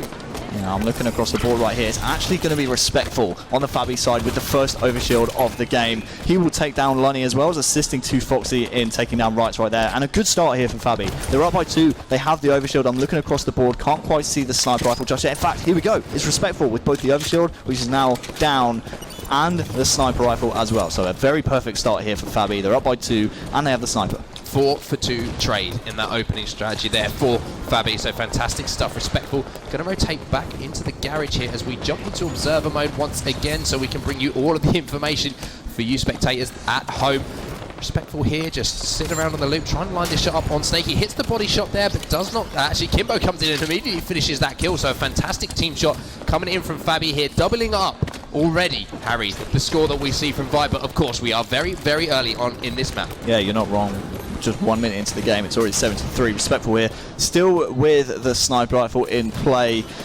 Let's go back to his face cam, see how this man is actually focusing on his screen right now. Intense call-outs coming in, and in fact that's Mose who's going to help him out, taking down Snaky, and now they have a 6-point lead. That overshield coming up in around the next 45 seconds, so you've got to say Respectful, key to hanging around this area. He wants to be able to rotate to top middle very easily from this point to get that next cycle of the overshield. So at the moment we have Fabby with all of the map position you could possibly want. They have the sniper rifle. There's a player jumping up on the glass here, decides to challenge Respectful, and that is going to be an interesting challenge because it allowed Snaky to actually hit some shot, a grenade that came in and take down Respectful. Kimbo here, we're going to jump on board of him. He's going to be no shields in the dip. There is a player below him on his radar, but 2Foxy comes in and helps him out. Lunny going to have that sniper rifle off of Respectful's body, trying to help his teammates out and dropping that nade on Kimbo. Kimbo going to push aggressively onto Lunny though. Potentially could take him down here, but Lunny doing a good job to stay alive. He does actually have his teammate Snaky there, so a nice bait and switch, forcing Kimbo back to the top of that sniper rifle. Here they are. They're both retreating back to the yard, and Lunny will take down Moses' face. There we go, and the overshield's coming up soon. I'm not sure if Kimbo is actually able to burn that. I'm looking across our screens right here. No overshield in play at the moment, so I feel like Kimbo might have just been able to burn that one, but Lunny at the moment stayed alive for such a long time. Even though his team is down by around 5 kills, that deficit is actually closing now, and as long as Lunny can stay alive with this one bullet of snipe, he can take another kill and make it only a 5-kill game. Yeah, great little run from Lunny there, and I really like the angle he took with that sniper rifle, just pre-aiming that area around the light rifle. Narrowly avoids being blown up by that barrel. We don't want to give those barrels too many kills, Lunny. It's hard enough 4v4, but he's going to be scoping in on the top of the yellow area there. Decides to back up to this blue area. He's going to be actually looking over his teammates here as he jumps up on the lamppost, watching that loop. There is a player top of the yellow. He decides to scope in on that one, take it down. That sniper rifle is going to be coming up. It looks like Rights is in position for that one, and also that overshield coming up as well, Harry. Yeah, look at the big man right there. He has to sit so far away from the screen just to get his legs underneath the desk. Like that's ridiculous. 6'7" Rights right here. I think he's around 6'8" actually. It's going to be Mose in the end who takes him down, and I'm pretty sure we're seeing a bit of Hydra play here out of 2Foxy. Look at him, a bit of confidence there. His team up by 7 at the moment. He's going to rotate to try and pick up that fallen sniper. It's going to be Lunny. In fact, no, it's going to be Kimbo. 2Foxy going to leave the sniper. Kimbo gets the shout and says, you know what? I'm going to take this. It's Kimbo time, baby. What a push there from Fabby. They Really just great. got him 4 dead, essentially. Look at the kill feed as well now. It's 23-13. Just like that, this game has just come alive. Respectful picks up another kill in the kill feed. And Kimbo, he has the sniper rifle map positioning, but he doesn't have anyone to kill because all of the players on Vibe are dead. The pressure is coming from all of the other players on this squad. Yeah, you're right. And all of the Vibe players are dead because the other 3 members of Fabby right here have pushed the yard. You can see there the service tags. They've all pushed them in the yard. Kimbo there was looking towards blue, looking towards that cafe to see if he could pick off any spawners, but unfortunately, I believe they were pushing back towards the yard to try and help the teammates out. Fantastic stuff. I mean, they're just catching them off guard. They are literally not letting them settle on a spawn. Kimbo here going to be top S4 here. Is going to finally get grenaded down, so he didn't actually get to use that sniper rifle quite as much as he wanted, but 2Foxy has actually just jumped onto the overshield, but that is going to be burned. So that overshield won't be effective. Respectful taking on Rights. Incredible shots from Rights and a little shake of the head, as you see in the player cam, just letting Respectful know who's boss, but they are down by a significant margin in this game. So Vibe, they may have map control, but they've got to put it to use, and finding a sniper rifle off of Kimbo's body is going to be a great way to pull this back. Yeah, what a great win there versus Respectful. Respectful, widely known as probably one of the best players in Europe, and Riot just shows him absolutely no respect. And now he has a sniper rifle to play with as well, Mark, but his team, they're pushing, they're trying to do what Fabby do, just trying to work around Riot and pushing across the map, but Fabby have just taken them down completely. Great no-scope there out of Riot. He does connect with that one, but he has to stay alive right now. He's fighting for his life. He has a couple of players. He hits another no-scope. He can't quite hit the third, though, and it's going to be too foxy to take up his ex-teammate's sniper rifle, and now he has a storm rifle as well. Just look at that from Fabby, though. Right, they took down a couple of players, and then they just swarmed right. As you saw on Riot's radar, just red dots. It was like a submarine underwater. It was just so many things going on, and he had no choice but to just try and get away. Hit a couple of no-scopes, but still got chased down. We're on board, though, with 2 Foxy. Really? And that Barrel finally gets a kill. Barrel on the board. Good man. As Vibe actually come back here, and they have 3 dead momentarily. That's going to be 4 dead for Vibe.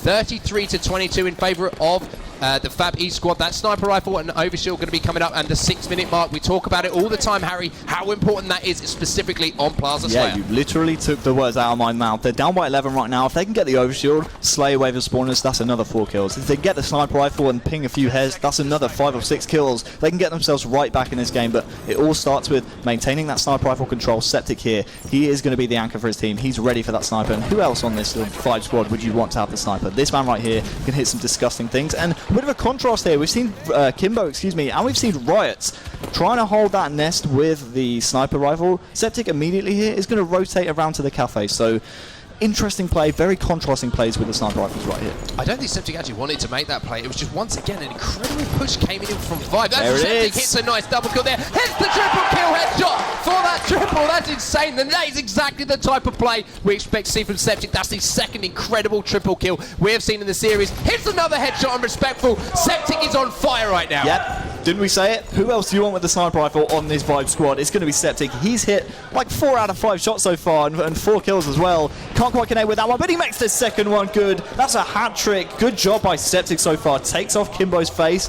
And they are still down by around 8, but as long as Riot can keep getting kills, as long as his teammates can keep slaying around Septic, and Septic can keep pinging faces like we know he can, then they can get themselves right back in this game. They did exactly what we wanted them to. We wanted them to get the overshield. Riot's got that, and now they're only down by 7. Incredible plays from Septic. They're showing exactly what he can add to this Vibe squad. Coming back, obviously, after that transfer period, and he looks like he has not missed a beat.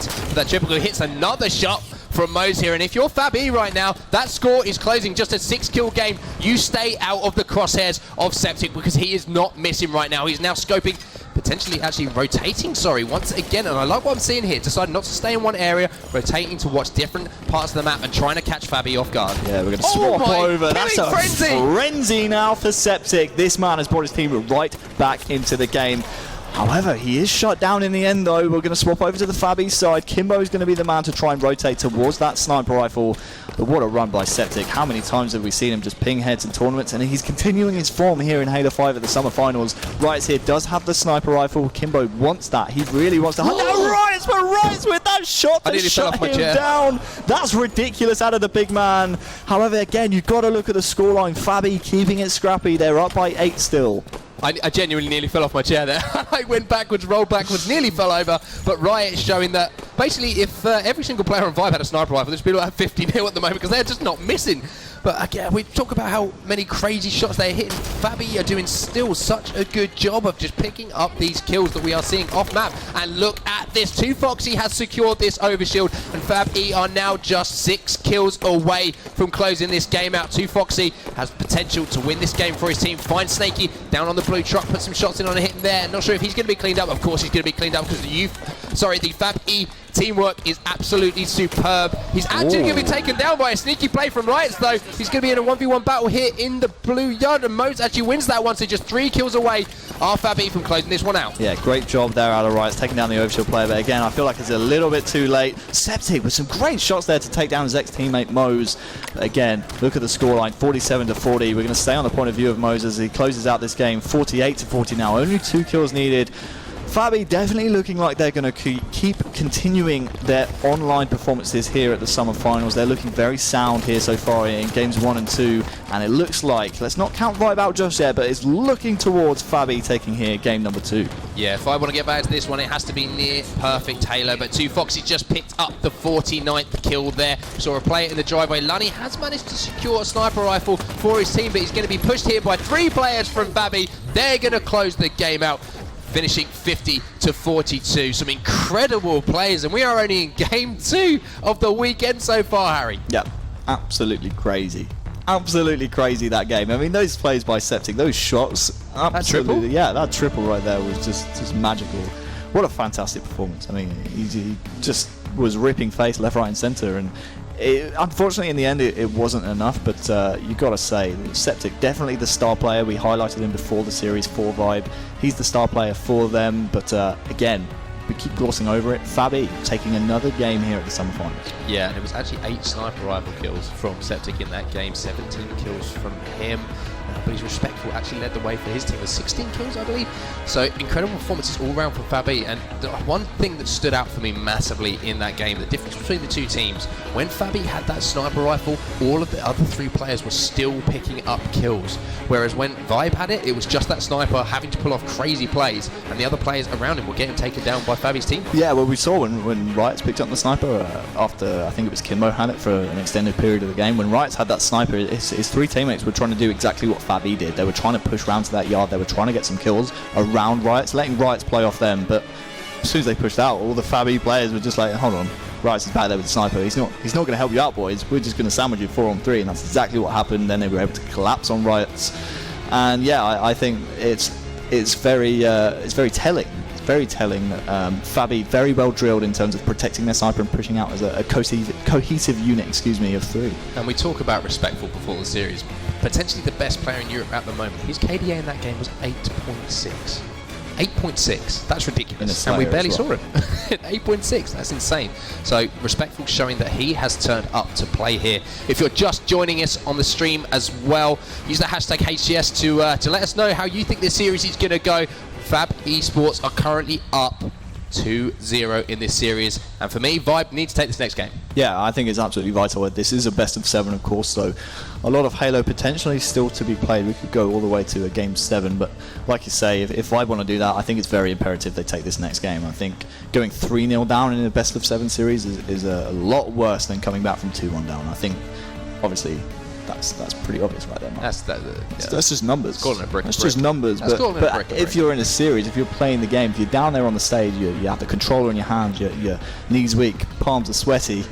You got to say 2-1 already. Yep, 2-1 is looking much better to come back from than 3-0. You got to say that. Yeah, absolutely. I've got to give a massive credit to Fab Esports so far, because they have come out pretty hot in this series. You know, this was going to be, for me, these first 2 games were the decider in how potentially that they would perform in this tournament. You know, they've come out and they are 2-0 up, and they've looked solid in both of the games. The first one incredibly close, but that one, you know, they closed it out, even though we saw Septic going off with some sniper plays. We saw Wright in that dirty no-scope towards the end, but they are looking really, really strong already. Do you think that bodes well from going into the tournament, or do you think they're playing exceptionally well at the moment, or do you think Vibe are just underperforming them slightly? I feel like Fabby just, like we've touched upon it in the commentary, looking very, very solid as they have online. I think the biggest question mark about Fabby coming into this tournament, were they able to continue their online performances? They're looking very good. They're playing the exact same as if they were online, so I'm very happy with that. I'm very happy with how Fabby have played so far. I'm also pleasantly surprised in terms of how much Vibe have shown up. I'm very interested to see how that bodes well for them, potentially either through the winners bracket if they are able to take down Fabby here, or potentially a losers bracket run as well. Don't forget, every single series here is a best of 7, so Vibe certainly have the best shot of going late in the tournament as possible. They have the best conditions to do so. It's just about whether they can pull it together and work it out as a team. We're having a look at the players on our stage at the moment. We see Team Vibe. That is going to be Snaky, Septic, Lunny and Riots on the end there with their coach Baxter. On the other side, of course, we have Fabby, we have Kimbo, we have Mose, we have 2Foxy, and his little head poking up behind that little haircut, that little My Chemical Romance haircut is respectful. He's going to hate me for that. But like 2002 Scene Kid haircut. Yeah, the Scene Kid. The Avril Lavigne. He still signs off his text message with an X indeed. But behind them, obviously, the big man, Havoc, give him some love as well. Can we say how nice the studio's looking right now? Oh, looking incredible. ESL did a fantastic job. Looks like I'm straight in the Halo 5 menus. It's great. It looks like at the moment might be, once again, just having a few little technical demons in the wiring here. It looks incredible, but we are having a few technical issues, so just who's giving you the best handshake so far at the finals? Best handshake? I haven't touched anyone's hand. This is something you'll learn when you come to events if you don't want to get ill. Right. Fist bumps only. Fist bumps only. Never shake hands because you will get ill. Okay. You want to know mine? Go on. It's probably fused. Doodle. Doodle, solid? Very solid handshake, very surprising. Solid grip. Very firm. Is that what you look for in a handshake? I look for a very firm and strong grip in a handshake. Firm and forceful. Yeah, not floppy. We don't want to see floppy hands there in a handshake. It's not great. Moving on. Did we just use the word floppy in commentary? You used it. I think I just used it. I'm ticking off the bingo card, boys. So, game 3. Let's talk about the game we have coming up, Harry. It looks like it's going to be Strongholds on Empire. Talk us through some of the stats on this for both of the teams. Obviously, it looks like Fabby is one of their very strong game types. You want to know Fabby's Empire Strongholds record? I do. I want it. 5-0. 5-0. And you know what's interesting? They haven't lost a single Strongholds game type throughout the entire season. And as we have the vetoes actually popping up on screen, we have Eden being vetoed out by Fabby. We have the Rick being banned by Vibe. Then we have Plaza being banned by Fab E, which is interesting to see considering they just put up such a stellar performance on it. You know what's funny? So basically, Fabby in this veto process was able to choose between Plaza and Empire. Their Plaza Strongholds record is 5-0. Their Empire Strongholds record is 5-0. Interestingly enough, their veto percentage is actually lower for Plaza Strongholds. So maybe a little bit of an interesting kind of matchup based veto right here, because they're very solid. In fact, they've vetoed Plaza less in the regular season, so they're clearly thinking, we fancy we can take Vibe on Empire more than we can on Plaza. I think that's very interesting there out of Fabby. And going back to this initial keys to victory for Vibe that we saw right at the start of this series, keeping the game quick and keeping the game messy. Empire, very, very fast-paced game type, very close-range battles. Do you think this one could potentially fall into the hands of Vibe? Well, what's interesting about Vibe's veto percentage on Empire, they've never vetoed this either. They're 2-2 on this game type, so a 50% win rate. Very interesting. This should be an intriguing matchup in my opinion. Obviously, Fabby are 5-0. Vibe are 2-2, but at 0% veto percentage here for Vibe. On Empire Strongholds, we have the Saw, we have the Overshield, we have 3 Strongholds. The aim of the game, 100 points to win, people. Make some noise in the crowd, use that hashtag HCS. Fabby versus Vibe is coming up next, game number 3. It is indeed. As we jump straight into the game, I've taken control, and I've decided that Snakey is going to be the person that we watch off the bat. Did you touch my screens? I did touch your screens, but he's actually going to be fine outside, pushing the turbine because that Overshield is going to be spawning up outside. There are 2 players flooding him though from Fab E. Looks like the Overshield will potentially go into the hands of Septic, so Vibe with a very strong start here. Septic does have that Overshield, and he's going to be potentially fighting 2 players here. Kimbo melts that all, an incredible plays from Fab E, not letting that Overshield be barely effective. As we see a strong battle, and look at 2 Foxy. He has Richard Sims' favourite weapon, Richard the Saw Sims, taking down Rights. He's going to solo cap Pit.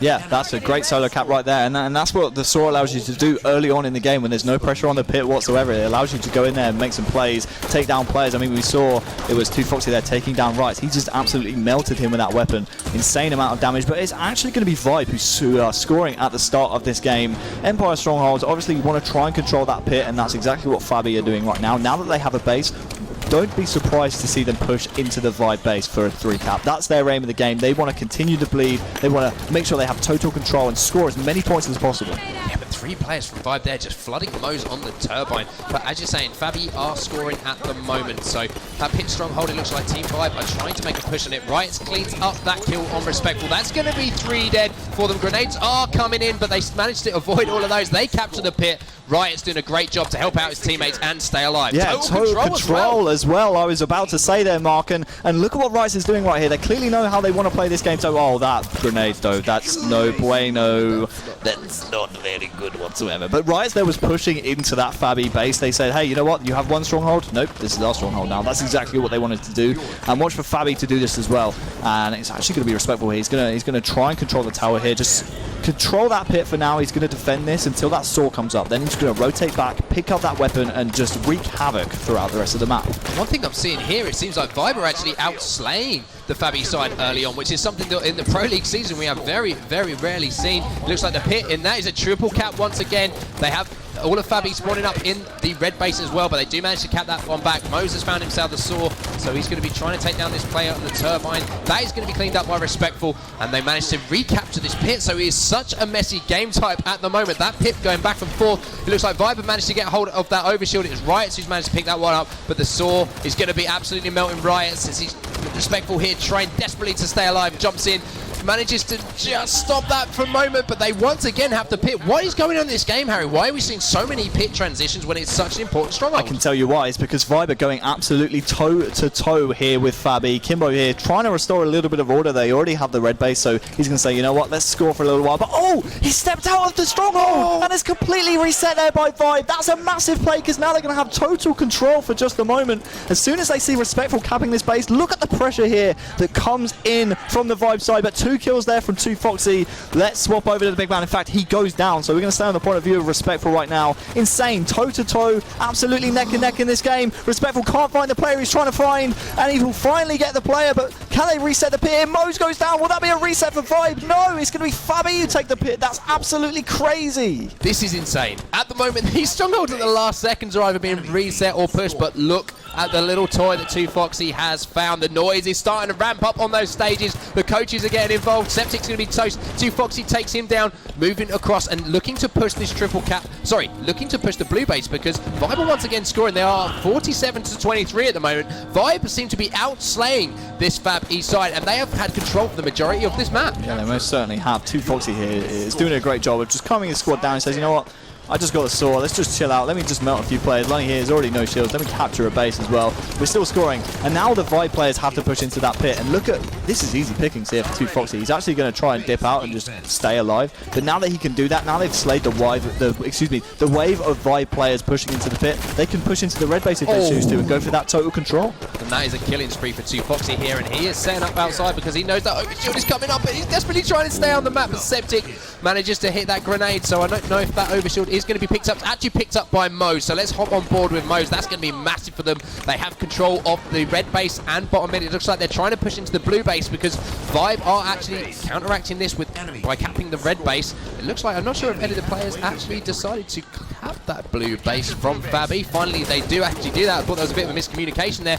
Mose, again though, aggressively pushing across the map, using that overshield and trying to push a triple cap as all the Vibe players actually swarm in on him. Lunny's going to take him down, so that was a pretty useless overshield from Mose. Yeah, I think he was trying to play distraction right there, maybe a little bit of diversion so his team could push in, make sure they keep that pit and just slay some of the some of the Vibe players. Septic here is going to try and challenge Kimbo, but Kimbo makes short work of him, and now this is kind of the play we've seen from Fabby all season long, maintaining this triple cap. As soon as they see it's actually going to be 2Foxy trying to push into that blue base, he will go down, but Mose will take down Riot, and the reset comes in as well. Like you say, Mark, total control still in effect here, and that's going to be Kimbo pushing the red base. As soon as he sees Vibe taking his base, he's going to push in, he gets the reset again. This is still total control here from Fabby. And if you're Vibe right now, this is where the Fab East side are so dangerous. Once they get that triple cap in, once they get this rotations of kills and they get you on spawn, they are relentless. Finally, I think it was actually the pit that went down there, but look at Kimbo again putting pressure onto this blue base. I'm not sure if he's going to be able to get there. It's actually Respectful jumping in there, doesn't get the reset. There are 2 players in there from Vibe and they managed to hold that one off, but look at this, the comeback from Fabby after that triple cap. They are now up 74-51 as we jump aboard with Snakey, who's trying his best to capture the pit. Yeah, Snakey there trying to be sneaky, but 2Foxy puts an end to his shenanigans. He will go down. 2Foxy is still alive, but swap over to Respectful here. Lunny actually has the saw. We haven't seen too much, out of Lunny this series. He's actually going to try and take down Kimbo with this saw. Good shots out of him there. Still has about half a barrel of that thing left. So he should be able to get at least one more kill out of this weapon right here. In fact, there it is. He takes down Respectful, but he will eventually go down. but the overshield going in hands of Vibe this time. So let's see, they need to just try and get a base right here. They need to stop this bleeding immediately, because look at how close Fabby are to winning this game. 100 points to win, they're on 93, about to be 95. They need a base immediately. They really do, because their triple cap is under effect. They need to just bum rush one of these bases and make some huge plays here, because Fabby just looked to have total control of the map. That is going to be game over, I believe. That is going to be 100 to 51. What a comeback we see there from Fabby halfway through. The triple cap and the relentless pressure from them, so impressive. Yeah, we said it was a strong game type for both teams, and we saw that. I mean, the first half of the game, Moses is pretty fired up, but we saw the first half of the game, Mark. We saw Vibe, very strong control in the game. They looked very comfortable on Empire, and then Fabby said, hey, oh, I was at Empire? Oh, okay, yeah, no, we know how to play this game type. Oh, yeah, I remember it now. And we saw total control for basically the second half of the game, and that's how they won. That was insane. That total control, like, that was just swarm. It was like attacking the queen of the bee's nest. You could see it was what Vibe were trying to do, but they just weren't as well oiled as Fabby. I mean, Fabby very well drilled on that game type. They know they love to push around, and just as soon as they see you capturing one of the bases that Fabby have, as soon as they get that total control, it's like a stranglehold. They'll just tighten the noose. They'll really get you in there and just never let you go. They're like an anaconda. It was.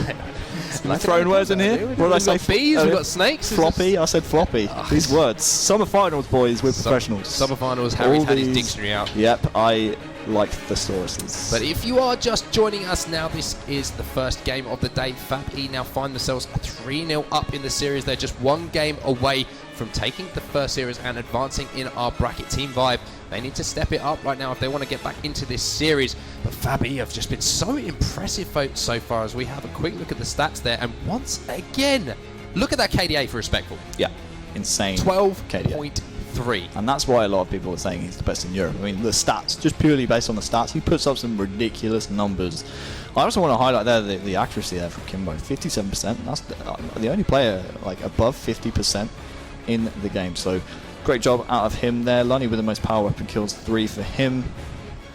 Just a great all-round performance really from Fabby. They're looking at home here at the summer finals. They look like they are playing as if it was online. I mean, they haven't changed a single element of their gameplay. Yeah, I've been so impressed with them, and it's not just one of them either. It's every single player seems to be stepping up at the moment.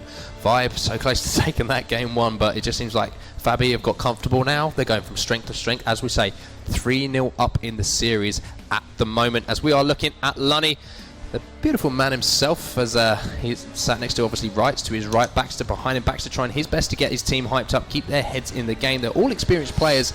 And we saw a Game 5 from them to qualify in the Pro League. So if they can get this one to a Game 7, they're not used to being under pressure. No, certainly not. But sorry, they are used to. But Fabby are not. Exactly. They've never been under pressure, really, when you think about it. They've been to like one Game 5, and I think that was against the Dinosaurs all season.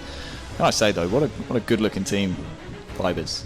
Kappa Pride in the chat, please. Vibe, good-looking guys. Well, make sure, again, that you're joining in the conversation with Swiftly us. Moving on there, Mark. I'm sorry. I'd do my best.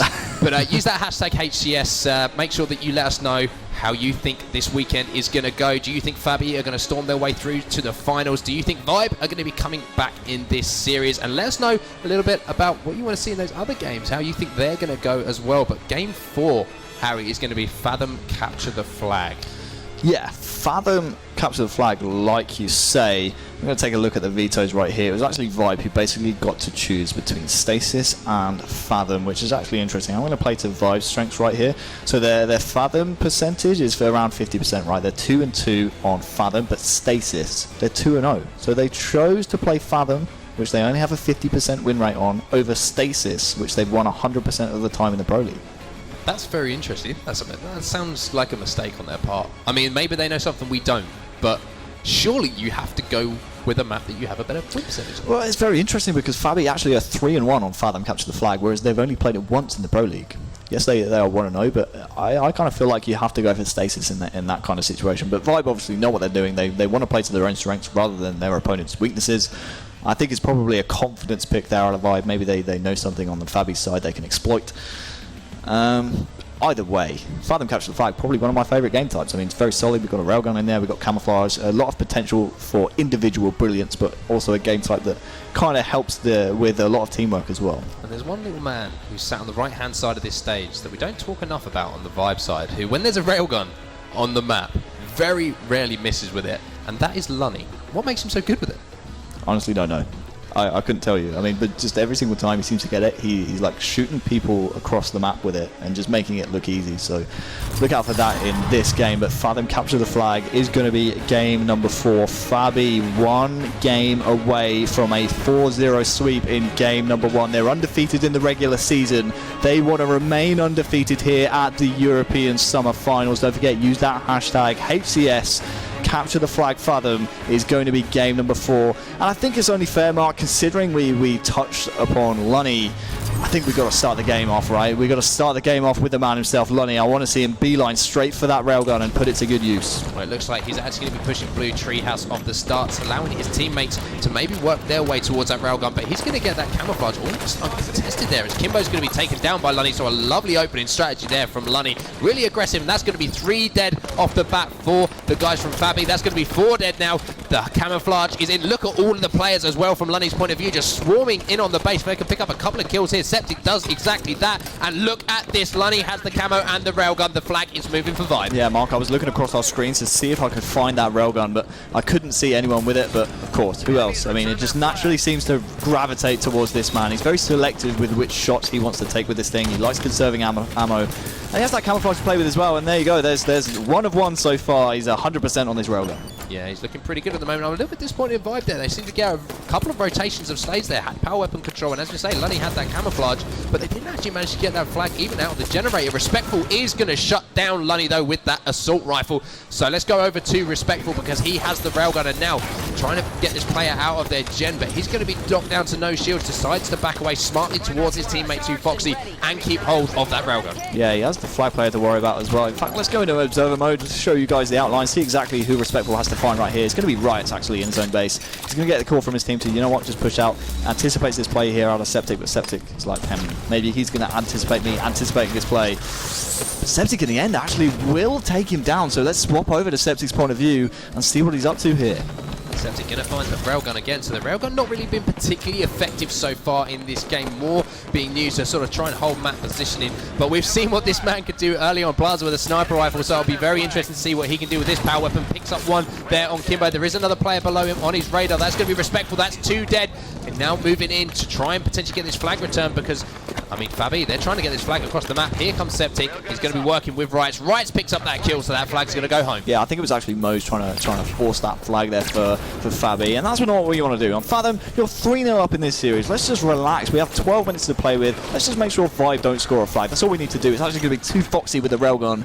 I want to swap over to him because this man, I mean, he has a ridiculous aim with normal weapons. I want to see. He's already on a spree as we jump to him. Can he hit some railgun shots right here? Whiffs the first one. And I think that's the first railgun miss we've seen on stream here, Mark.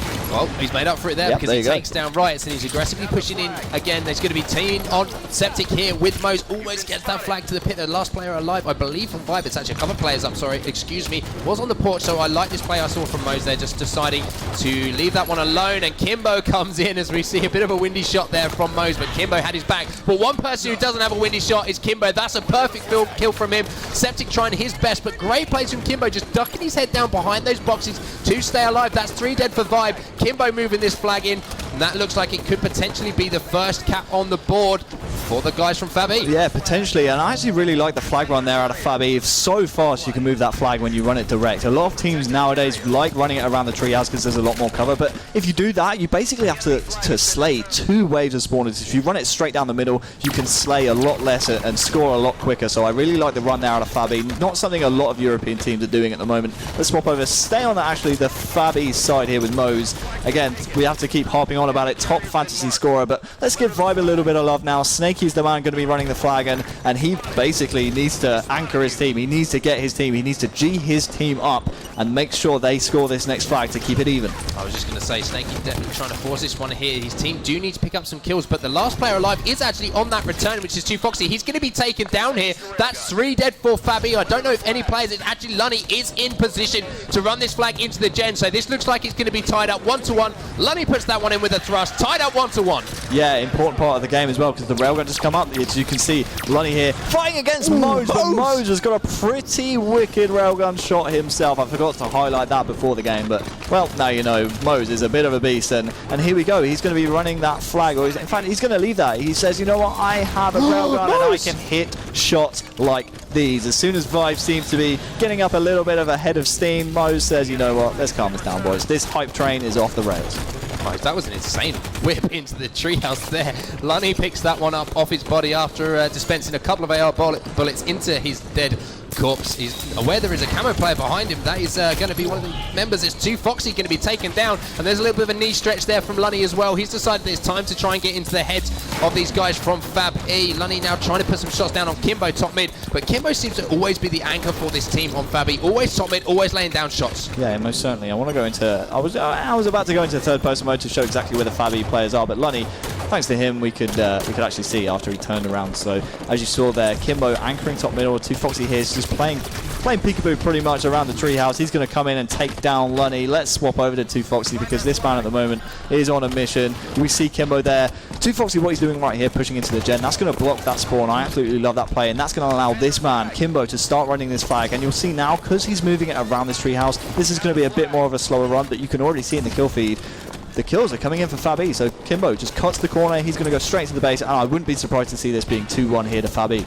Yeah, that looks really good for Kimbo. Slides this one home. That's going to be 2-1 to Fabby, putting in that second flag. Incredible slaying performance from them. We saw as soon as Kimbo touched that flag, all of the kills in the kill feed, as you mentioned, Harry, went down to Fabby. So fantastic work from them to convert that flag. Very, very easy. That railgun is going to be coming up in the next 10 seconds as well. Snakey's going to be challenging Kimbo, but I have been so impressed with Kimbo's shot in this game so far, Harry. He doesn't seem to be missing barely a bullet. No, certainly not. And his teammate 2Foxy at the moment has just picked up the railgun, so he needs to stay alive in front of his own base right here and make sure he can use his power weapon to good use. But it's going to be Lunny in the end who takes him down. And I'm looking across the board. We haven't seen too much out of Riot's, but he's on the death screen at the moment, so we'll keep an eye on that. But let's swap over to Respectful here on the Fabby side. He's going to be the man to pick up that railgun that was dropped. And around 6 minutes left in this game, and Fabby looking too good here for Vibe, although it's not over yet. If Vibe can score this next flag, then they have a chance of getting back into this game. They do indeed. Kimbo's moving this flag, but also Mose has the camouflage, and he is at his home base, I believe. Both flags are out, so this will be a very interesting sequence of event. Excuse me. Whoever can pick up the kills here has the possibility of either tying the game up if your team Vibe, but look at Mose, such a sneaky play, picks up that back smap and gets the return. It's just a pixel away, but one of the Vibe players comes in.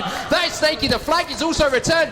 He's getting shot up, but he's going to put the second flag in. We are tied up 2-2, and Snakey also has that railgun. And you heard Baxter, the Vibe coach, absolutely screaming as soon as Snakey got that touch, because he knew if he gets the touch, that's a flag cap. That's exactly what happened. Clutch touch there from Snakey. And now look at the kill feed. Vibe, they're getting on the board. They're starting to slay first, and now they can move up, get a little bit more map control, and it's looking good for Vibe right here. Next flag cap will win this game. Well, we have been in this position before already in this series, Harry. Truth CTF, they were tied up 2-2, but now it seems like Fabby are picking up kills all over the place. Mose now... Never mind. Sorry, I got a little bit excited there, Mark. I thought he was actually in the Vibe base. My apologies. Even us classes mess up sometimes. Hey, we can't help it. We're only human. Unlike this guy, he seems to be a machine at the moment in this series. But look at 2Foxy. Look at the route that he's taking. He has the railgun as well. This could be the final flag. Incredible route from 2Foxy, just seconds away, but the nade comes in from Lunny. Mose is going to put that one home. Fabby take the series 4-0, and that is a marker laid down for the rest of this tournament, Harry. Undefeated in the regular season, undefeated so far at the Pro League. Semifinals. Fabby, what more can you say? A lot of question marks coming into this series. Can they continue their online prowess? And they most certainly did. A lot of hugs, a lot of handshakes going in right here between Vibe and Fabby. Good friends, great sportsmanship.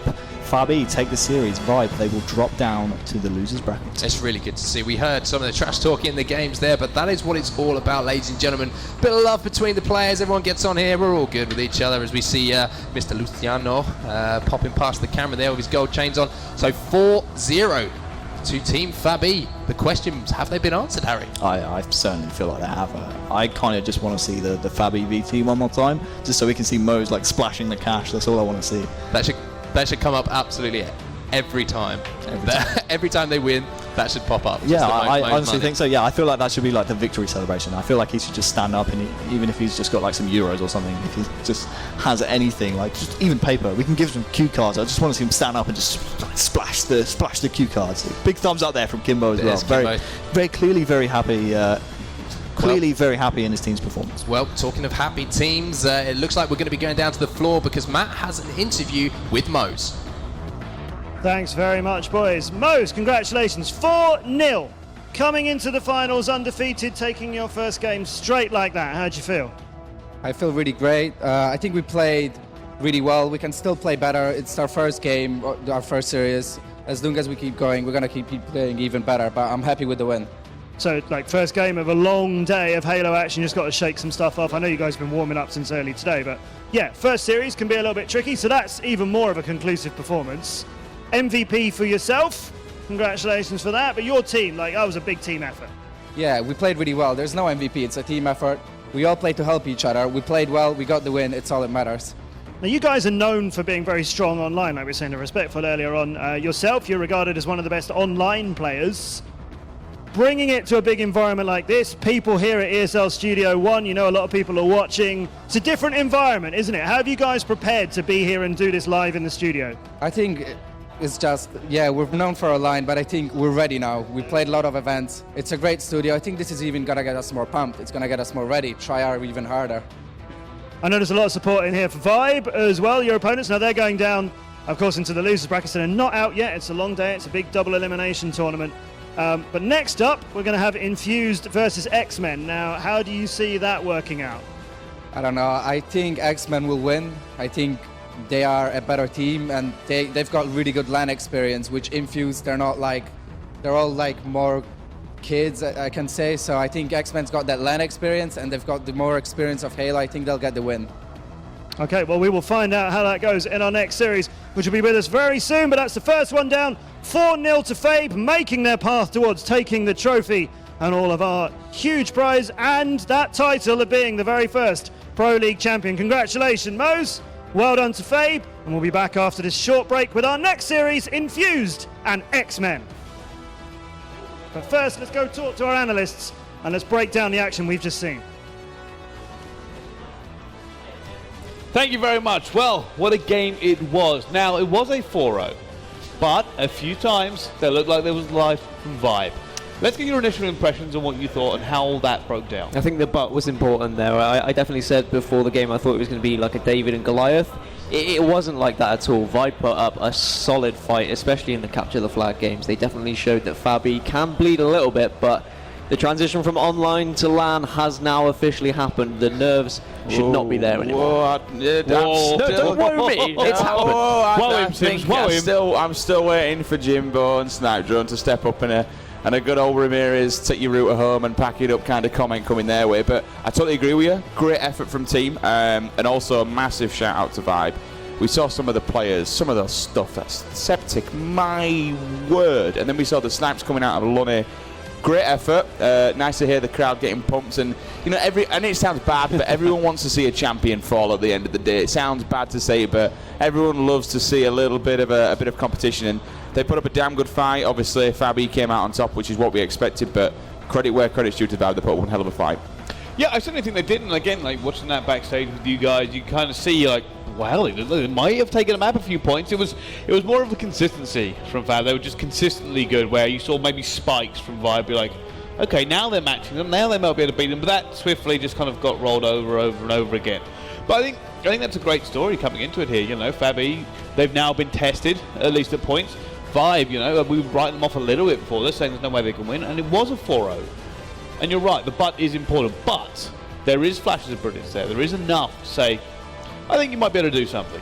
I think it could have gone very different, that series. If that game 1 had gone towards Vibe would have got very loud. But I mean, Mo's actually stood up at the end of that game 1 and he screamed across, throwing his hands aloft, and that says a lot from a player that's been given so much criticism for being an online player to perform that well.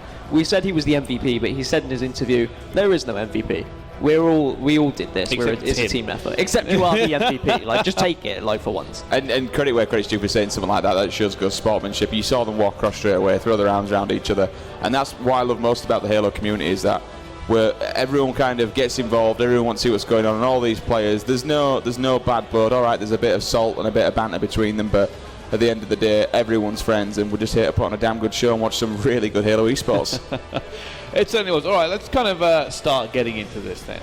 Let's talk about map 1. You said you thought map 1 could go very differently. You said that if it had gone differently, it may have impacted the series. So what did you see in game 1 that really gave you that opinion?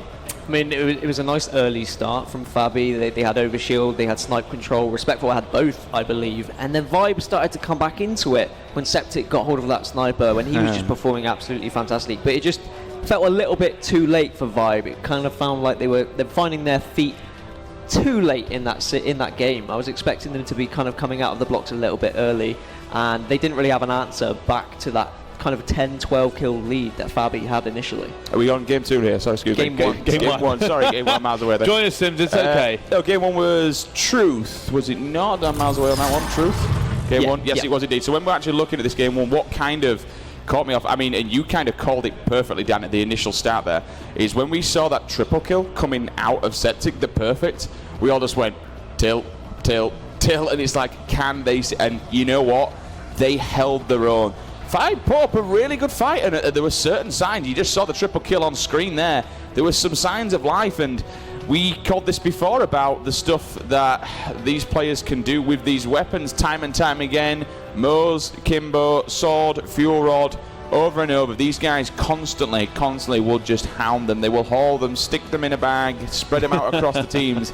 And if you don't keep those weapons off them, it's game over, and that's where Vibe kind of slipped down a little bit. Again, there were signs of life. They drew it all up. They did really well, and coming into that, I kind of thought, they can take this. They can now take this, but it's when the going gets tough with a team like Fabby, they will just box it up and say, all right, lads, what are we doing wrong?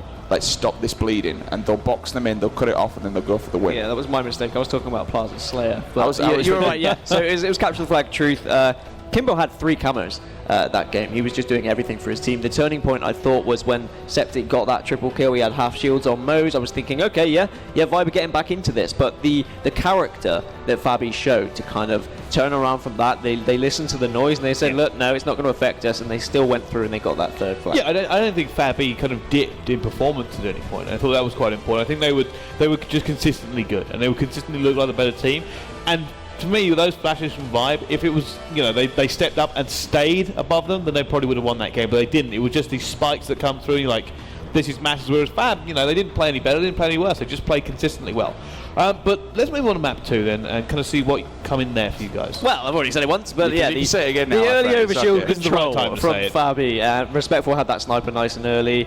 Vibe got into it just a little bit too late, but Septic once again doing some big things. It wasn't just Septic though. Lunny was also putting up some good numbers as well, and we saw the stuff that Lunny was kind of coming out with, and yeah, a little bit just too late on the kind of understand. That's what we said before. Grab that sniper, grab the camo, gets it up as fast and as humanly possible against Fabby, because that's the only way you can win games. Didn't quite happen. They went down really early on, and it kind of only escalated a little bit. They kind of crept back a little bit, especially towards the end. The crowd in here was thinking, the dream's alive, can we do this? And to be honest with you, the way some of those players and the stuff they were pulling off with that sniper, it looked real, but for every 1 kill they got with the sniper, another 1 or 2 would come elsewhere off of the map.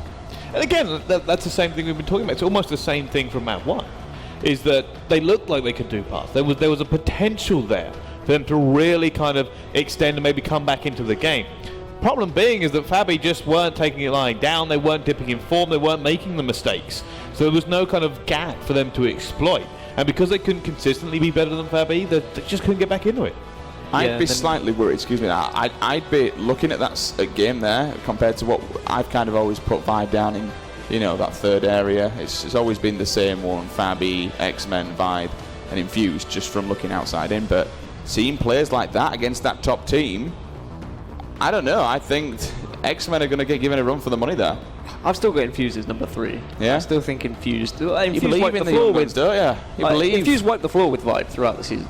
So I'm confident Infused, but yeah, credit to I'm going to break up this fight. Yeah, we will start scrapping. Yeah, I feel like it's going to get vicious in just a second. Ginger hairs will be flying out. This is a good time to move on to map 3. I would never hit a child. I would never hit a child. Don't worry. Don't worry. Just not necessary. But map 3, let's move on to that then. And start talking about how this one went down as well. I mean, Baxter started getting very loud. Yes. Not like he was particularly quiet in game 1 and 2, but that was when he started to really find his voice. And actually, it was kind of opposite from the first 2 games. Vibe had the early lead. They had like a nice kind of presence on the map. And then the Fabby train finally just got into its station, and they finally locked it down about halfway through the game. And actually, Riots was playing out of his skin this game. It's fantastic to see him find his form again. Some questionable performances online, but you know, when it comes to these big games, that's when Riots really shows up. Got to say, in this match as well, there was an awful lot, and I know I generally tend to fall back on it, but when we look at the OS and the SAW, it always seemed to be mainly in the hands of Fabby. Even when Vibe were up in that initial part, they were still controlling the power-ups and the power weapons, and that's what you kind of want to do. And one thing I want to point out, the standout performance of that respectful 12.3 KDA in this game. That is a statement. That is huge. It does mean that they are now across Pro League 6-0 on Empire Strongholds as well, so a very, very strong game type for them. Little veto tip for people out there. Yeah, get rid of it. Just get rid of it. It's not necessary. But I mean, when you've got players like Respectful, just doing that. And you said the turnaround coming in, you know, Vibe were winning, and then they just basically became a myth. There was just nothing they could do at any point of that map, and it's probably down because, you know, Respectful was just slaying so hard. How do you can't deal with that kind of pressure? There's just no way for you to kill back, kind of push back when you just can't kill one of these players. I think Vibe came out the blocks early. They were playing it extremely scrappy, and it favoured them. And then Fabby kind of noticed that and said, "Look, okay, let's start setting up a little bit more. Let's get a little bit more structure." Mose and Respectful started pushing it as a 2. Foxy was flanking, and it just kind of all gelled perfectly. And then they went from being about 10 points down to winning the game 100 to around 46. It was at this point where, and you mentioned this, where Baxter was starting to get quite loud and leery. I think he was trying to get his team going, because when I was stood up here just watching him, on one side you've got Kimbo, he says he's quite a quiet guy, which we know he isn't. He's shouting, he's screaming, got Havoc at the back, the coach, saying push, OS is upbeat, doing what a coach should be. On the opposing side, I looked at the 4 Vibe guys, and it were just quite, you know, just in-game, mouth moving a little bit. Max was trying to get them going, but you could tell the heads were down, and they weren't best pleased. And I think that's when you kind of know the difference between a team that's, obviously it's the winning and losing, but the difference between being able to kind of fight back is when teams just brush it off, continue through it. They are the same going into it as they are going out of it, and they just looked really down and out. Yeah, I think so, and I think that quite nicely wraps up map 3. Let's move on to map 4, which for me pretty much seemed like map 1. It was another close one. Capture the Flag clearly looking a little bit weak for Fabby, but I mean, if they're winning it, then they're not going to mind if they're winning it 3-0 or 3-2.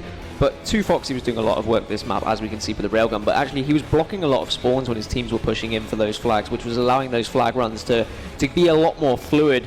But Mose was my MVP, not only from this series, but from this game as well. He was grabbing that railgun, he was timing those camos, and he was just everywhere across the map. Yeah, we called Mose out twice on this one. Every time he kind of went onto his POV by the casters, it was just a bit of the Mose show, like just little things. I know it's to us that kind of watch from the outside inwards that know Halo Esports, for the people that don't watch it, but little things like that. Just waiting, rather than shooting a guy when you've got a camo, just waiting for him to walk by and being able to beat him down in the back, to not give away position, not waste ammo, get the kill as quick as possible. Little things like that. This is where Mose and these players here kind of excel at. But Mose in that game, objectively efficient, Slayer efficient, and kind of throughout the entire, that's why he was given the MVP of that series. All right, well that nicely ties up. We've got an MVP as well, so we'll see whether or not he can perform in the games coming up.